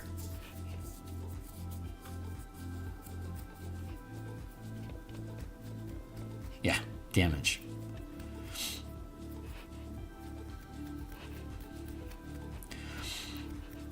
So it's normally 100 feet in size. We're going to up it to 200 feet in size. That would be a change in scale from 6 dice to 7 dice, or in general, D4 to D10. So how much damage does ye old Kraken typically deal? 4d6 plus 10. So looking at our conversion from plus D4, D4 times 10 to 6d4, or rather D4 times 10 to D6 times 10, that's a change from 4 to 6. We're seeing 4 dice already on the Kraken, so we're going to make it 6d6 plus 10 damage, which is going to average 36 divided by 2 is 18, 21, 31 damage.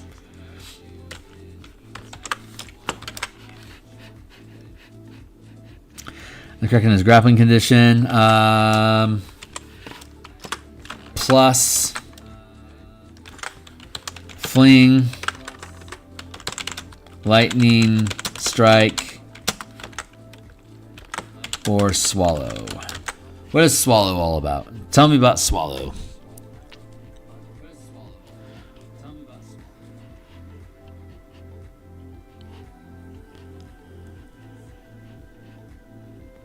One creature grappled by the Kraken. It can have up to 4 creatures swallowed at a time. 4 creatures. The target is large or smaller. It is swallowed and no longer grappled. That's okay. Yeah. So let's assume our mecha is too big for it to swallow. So we'll stick with that. Lightning Strike is 66.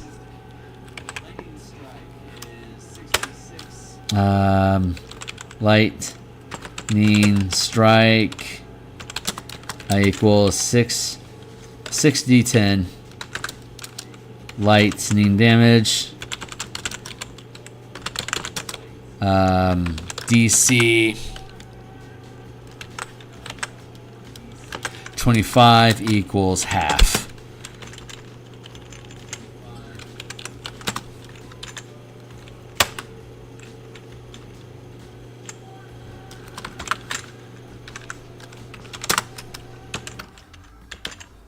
Okay, yeah, that's not so bad. We can take a couple of hits from that in our mecha each.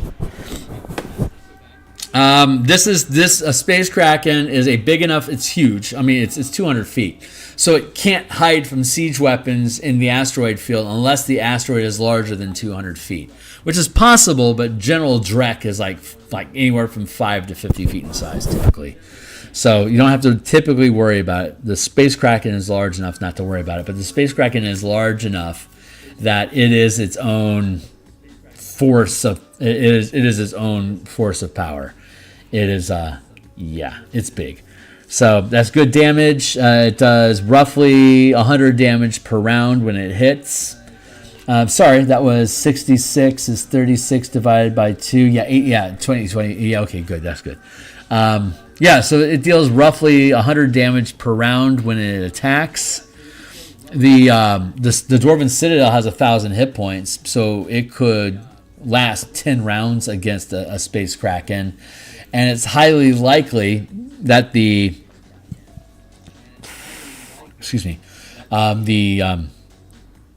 second rank crew, it'd be doing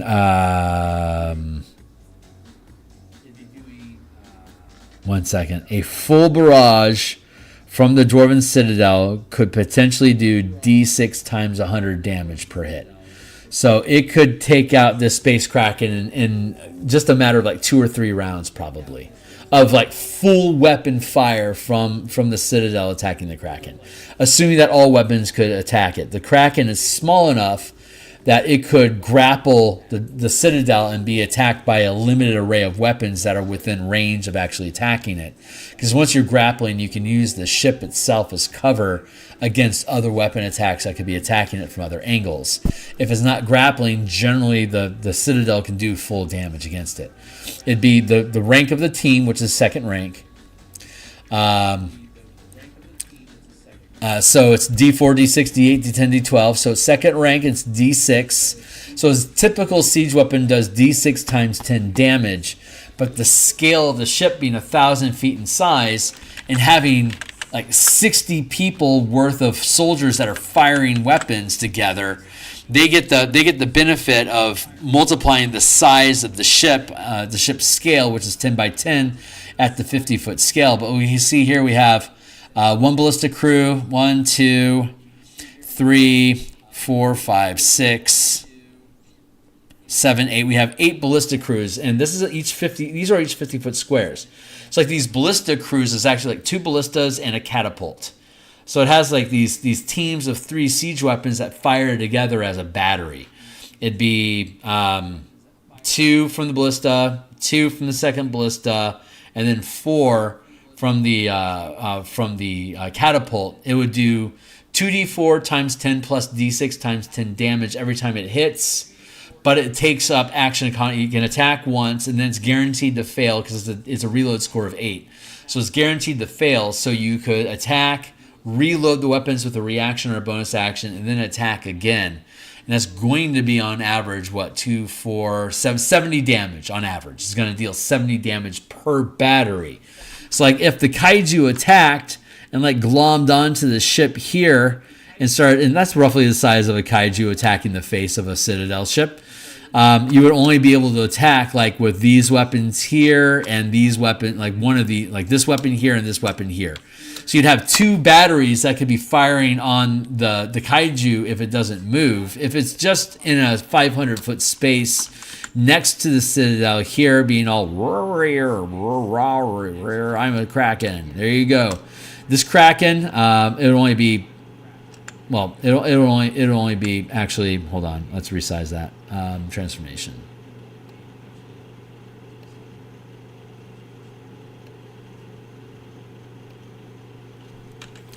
Yeah, at the 50-foot scale, this is the size of that kraken. So yeah, it would come in here, it could occupy this space, and you can see like most of these weapons can't attack it because it's attached itself to the ship. But if it was still just free floating in an adjacent 500-foot square, then effectively all weapons can aim on it because you can roll the ship gyroscopically to have different weapons line up as part of the attack action using group action economy and group initiative. So the kaiju itself doesn't stand much of a chance if it's closing distance to the citadel, but if it can glom onto the citadel, it's a serious threat. The big threat to the big threat of the kaiju is its threat to the communities before the citadel can arrive. This 200-foot kaiju can just basically sweep along and eat trees, people, hoover buildings, stables full of horses. It's just nom nom nom nom nom nom nom. Just eat up all that shit. And it's going to be there for like D8 hours. So if the team is close enough to fight the kaiju while it attacks, you can drive the kaiju away and save your community from taking any resource damage. If the kaiju is able to attack and flee before your team can get there, that community gets hit for damage, and now it has to spend time repairing itself to become optimal again, and the kaiju gets away. And that as long as the kaiju is successful at attacking communities, it will keep doing it, just like the scavers will and the jellyfish will. They'll keep attacking the communities until the team is capable of driving them away, at which point they will be far more cautious about showing up again, but might not be pushed away permanently until they've been defeated like 2 or 3 times. So, interesting, fun. The timing matters. How far away from the community you are matters. We'll have random asteroid fields set up and like hazard terrain to make the combats interesting. Generally, the team is going to have to send out Mecha to interact with the kaiju inside the asteroids to get them to draw them out or chase them out so that they're clear shots for the citadel to take down. That's a general strategy that's going to work. The higher intelligent the creature is, the less likely they're going to fall for that strategy. So it has diminishing returns as you have enemies that can learn from past encounters if they have any kind of intelligence. Hey, what's up? Yeah, Shagath. Hell yes, yeah. Good times. But yeah, you can see how this stuff is shaping up, right? Like the mechanics of how this would operate are coming together. Since we're not operating on Terra, like these mecha have wings, they can fly, they have jump jets and shit like that, so they can maneuver in space just as easily as they can clomp along the ground. So they have it's basically everyone can fly, which is an ongoing challenge in the 5e game space. We flattened that dimensionality down just to two dimensions, so that everything can operate on a normal combat map like we would have used to, and distance, like elevation and shit, that's all kind of relative. When you can gyroscopically spin on a dime to face any direction, up and down is a relative term. It's whether they have advantage on you or they don't, which is typical 5e binary. Very, very simple. So I'm all resting my arm like, hey kids, how you doing today? But yeah, I like how this is fleshing out. It's coming along very, very nicely. So when I create these kaiju battles, we just have to have some asteroids that we just have to show the asteroids that are large enough to actually be things that like they can maneuver on. If they have like, if something were to like any that's 10 miles or larger than 10 miles in size is going to have spherical gravity, meaning that they pull things to the core of the planet, just like Earth does. If it's 10 miles or smaller, it has planar gravity, like Spelljammer ships. And small objects in space. It has up and down. The central plane cuts it in half, and it has up and down like this. It'll cross that central plane. So anything that's smaller than 10 miles, that's 10 miles or smaller in size, has that planar gravity anything larger than 10 miles in size has spherical gravity. So you can have planetoids that are like 20 miles in size, but they'll have spherical gravity and things will get pulled to it if they enter its atmosphere, enter its space. So that's the idea that goes there. So yeah, let's keep A. I think I have to refresh my music.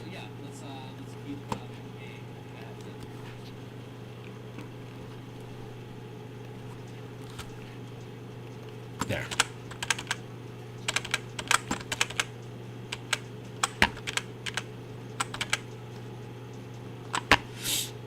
A lot of these things I've talked about before in previous streams, but for me to be able to make it function inside the campaign, I have to talk about it. I repeat myself a lot because we're building a narrative. We're literally building the story mechanically of how this game is going to run. So you have to walk through the processes, because I have to walk through these processes with people that are going to actually be playing the campaign anyway. So the more familiar I am with talking about them, the better off it's going to be altogether. This is a CR, Kraken's like a CR 25, right? Down here. CR 23. So first rank is up to CR 1. Second rank is up to CR 5. Third rank is up to CR 9. Fourth rank is up to CR 13. And then CR 14 or higher is fifth rank. And the amount of damage that a kaiju can do is based on its CR. So it's D4, D6, D8, D10, D12 resources of damage. So when a kaiju attacks a community, it's going to deal D12 points of resource damage. Deals 1d12 resource of damage, which it's converting into food, basically. The cloaker and... I'm going to actually move this.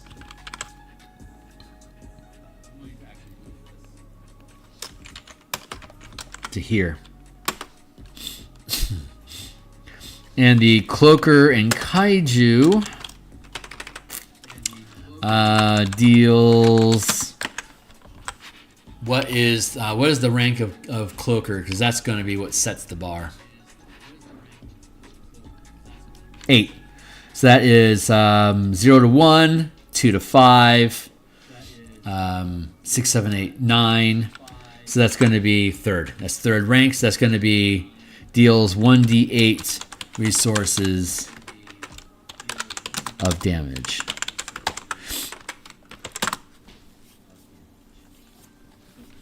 Like the kaiju and the dark mantles might need less food than the space kraken does, but let's say the kraken rolls a 3 and the cloaker, kaiju, and dark mantles roll a 6. The cloakers and kaiju are dealing more damage, even though the space kraken is bigger. Well, in this case, the space kraken is efficient and knows exactly what it wants to eat, while the dark mantles and the kaiju are just storming and wrecking through buildings looking for people, causing as much havoc as could possibly happen in their quest to eat a much smaller amount of food. Like the kraken is so big, it's just sweeping along and is eating trees as it goes, and it's fine with that. It's dealing a lot. It could deal a lot of damage, but it didn't deal a lot in this instance because it was just efficient at finding something worth eating.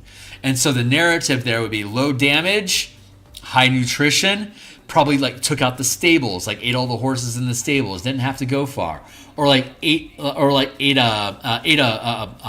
pepper farm. And then there goes our vegetable crops. So we're going to have less food available. So we're going to damage the gardens and the plantations so that they aren't producing anymore because they've been damaged.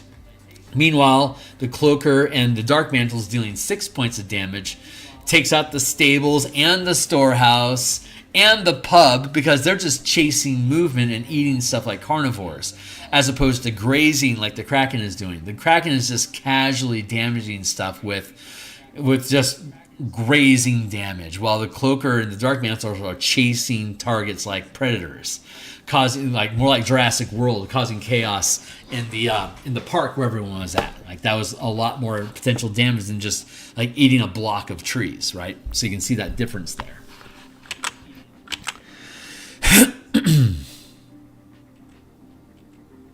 So yeah, very simple. Storm Giants. On Kandori, let's drop the size of this here. let's look at Storm Giants and let's look at Kandori. I think Storm Giants are going to be the one that determine the difficulty.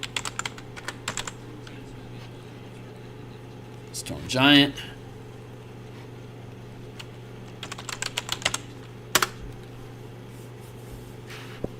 Might not have to do anything with Kandori. Kandori are typically up to 100 feet in size. This is a thing that we know about them. They have 202 hit points, so they are fit to scale.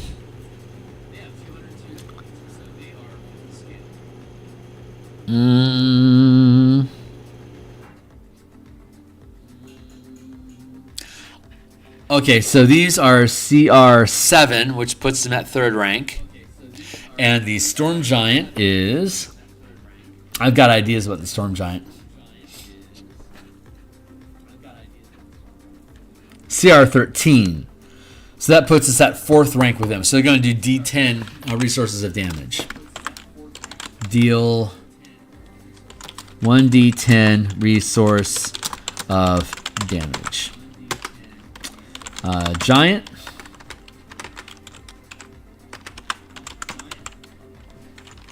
Storm Giant. And Kandori.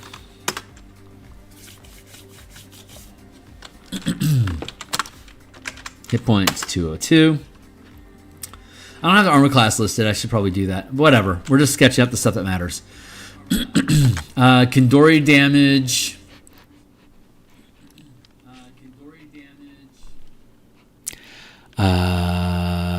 4d6 plus 9 slashing. Well, Kandori are already 100 feet, so I'm just going to leave them at that level, at that amount of damage.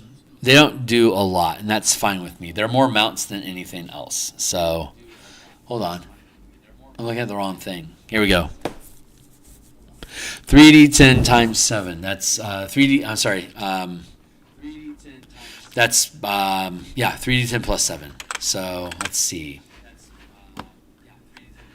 Yeah, I think I'm okay with that.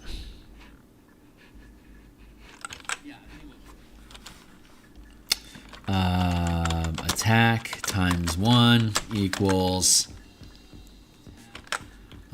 plus 10, 3d10 plus 7. Bludgeoning.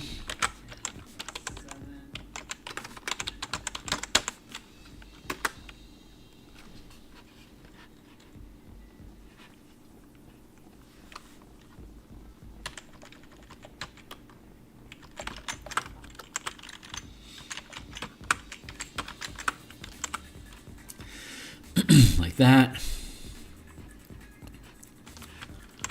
Kraken.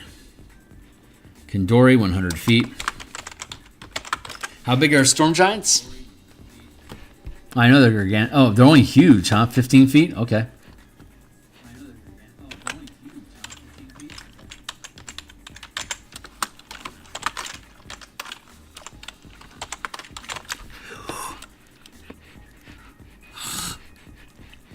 We could theoretically make giants of virtually any size that we want. 100 feet, 500 feet, a billion feet. It's up to us. We can scale them to any size that we want.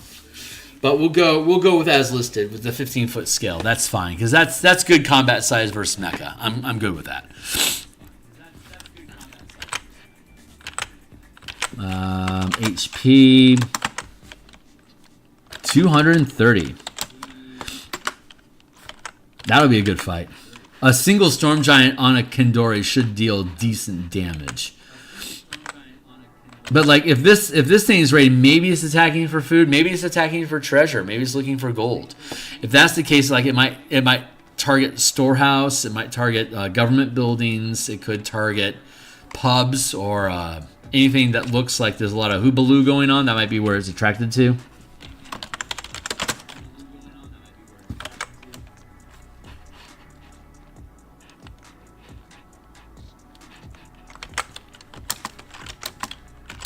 Times 2 equals Thunderbolt is plus 14.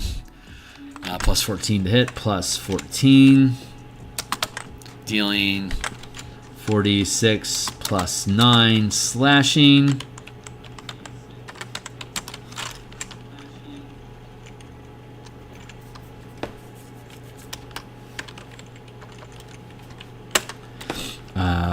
Sword.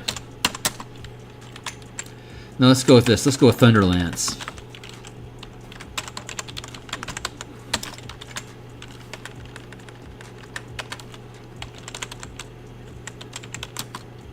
Thunder damage. Plus 30, 150 foot push. And then lightning strike equals plus 14. Thunderbolt.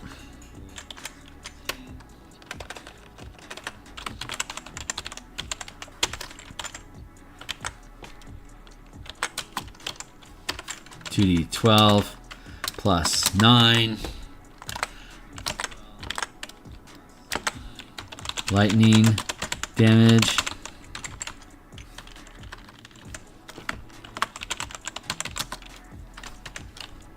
Yeah, we'll leave it. Thunder Lance sounds better. I was being ironic.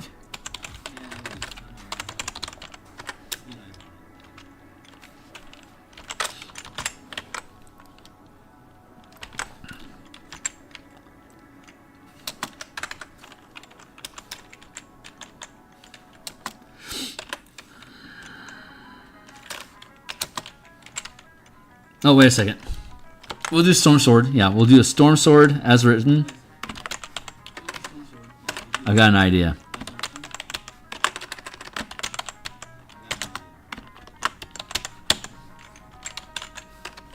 I can keep the push. DC Dex half.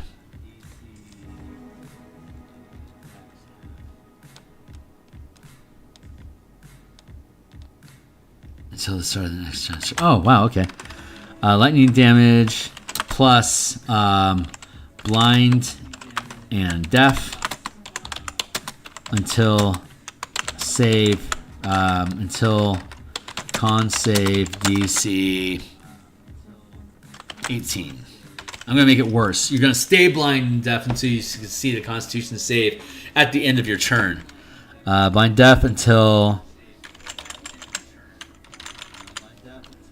end of turn, save DC 18. And then we have the Lightning Storm.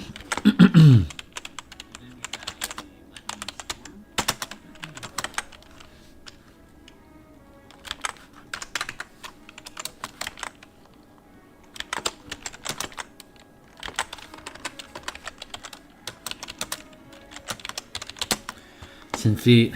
We're going to up that.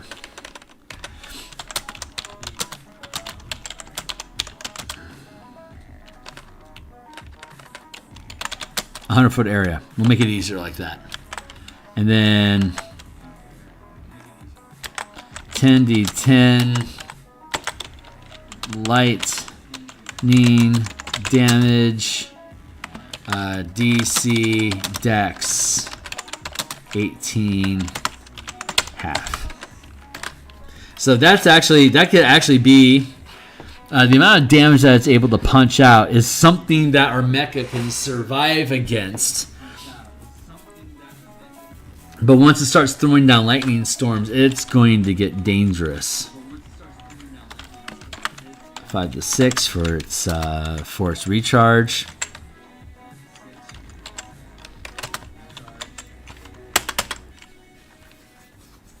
But yeah, CR13 threat against our 5th level characters, that's really dangerous. But in the mecha, they could potentially survive that battle. That'd be actually a really interesting fight. I would enjoy watching that. Maybe I'll have an opportunity to if we end up rolling in that direction. Combat threats, counters.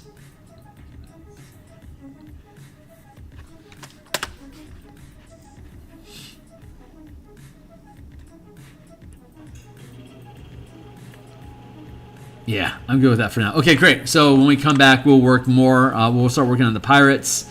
We'll figure out the pack of scavers. build out the Beholder ship, a Lithid Nautiloid, Ice Elementals, Poison Mephits, School of Jellyfish. We'll build all those out separately as new kaiju threats. And I feel like I want to go ahead and I feel like I want to stop for now. When we come back on, I think what we'll do on Monday is we'll spend our time building out the communities. We still have 3 communities to build out. We have we have an allied cluster to also build. We also need to work on the Unseelie Fae, build the rest of these. Consider looking at Droam, the Unseelie Court. We have a lot of components that we want to put in place, but it's coming along. I'm liking how this is fleshing out, and the mechanics of all this is really starting to start to settle in. So what we'll do on Monday is we'll focus on building the Bastions, and then working our way through the process that will be doing the progressive system of like procedurally generating the campaign using the Bastion mechanics, the Bastion Campaign mechanics that we built, and introducing a way for the characters to be empowered and to start taking a hand as a DM overseeing the development of these communities where they're making Bastion, where they're issuing Bastion orders to. Give them a hand in sculpting what that is. So I can see how this could shape up. I'm still working on it, but I think by Monday I'm going to have that properly fleshed out and ready to actually operate. So that's going to be it for now. I'm going to be back tomorrow morning at 9 a.m. Seattle time, which is -8 UTC, and it's like noon in it's noon in East Coast, New York, for example. But we're going to work through the subclass. We're going to use the Color Mana system, the Magic the Gathering Magic Paradigm for Dungeons and Dragons 5th Edition, and the Martial Power system that we've been developing with the mana pool for martial characters. And we're going to use that framework to rebuild the Faerun subclasses so that they jive with the material that we already have published for the Color Mana Spell Point variant rules, which are linked down below under Color Mana Systems. So you can check that out if you're interested. That's what we'll be diving into tomorrow. Monday, we're going to work on the Bastion aspect of our communities that we're defending from these kaiju. We'll be back on Monday morning to do more Eberron art. Tuesday morning, Eberron art. Wednesday, Thursday, and maybe Friday. I got Friday stuff going on. We'll see what that looks like next week. But Monday through Friday in the morning, I'm typically doing artwork. And then on Monday and Thursday nights, we do game design like this. I'm doing this on Friday today because yesterday was Thanksgiving. And I wasn't on stream at all to spend time with family and friends. But I had today off, so I spent time doing my Thursday night design stuff here on Friday afternoon. But that's going to be it for now. I'm going to go ahead and cut out of here for now. If you think this stuff is cool, my Discord channel is linked down below. You are welcome to join the community, ask questions. I'm going to be looking for volunteers to play this Mecha Kaiju campaign in orbit around Eberron. If you're interested, love to have you. Just drop a line to me down in Discord. If you want to get more of this stuff and see more of what we're doing, best way is to like, subscribe, hit the bell icon so you can get notifications of when I'm live like this in the future. Follow me on the Twitter and the X accounts so you get my social media pops. And check out my books that are down below. If you buy books, it tells me you want more books like that. But be welcome to read through them. They have previews with all my artwork and ideas in them. Please enjoy. And if you want to support me, you can do that by buying books or following me on Patreon for $1 a month or whatever. Love to have your help. And love to build things that people think are cool. So we're going to be back on Monday. We're going to be back tomorrow morning building more cool stuff. And there's my timer. I'll see you guys then. Cheers.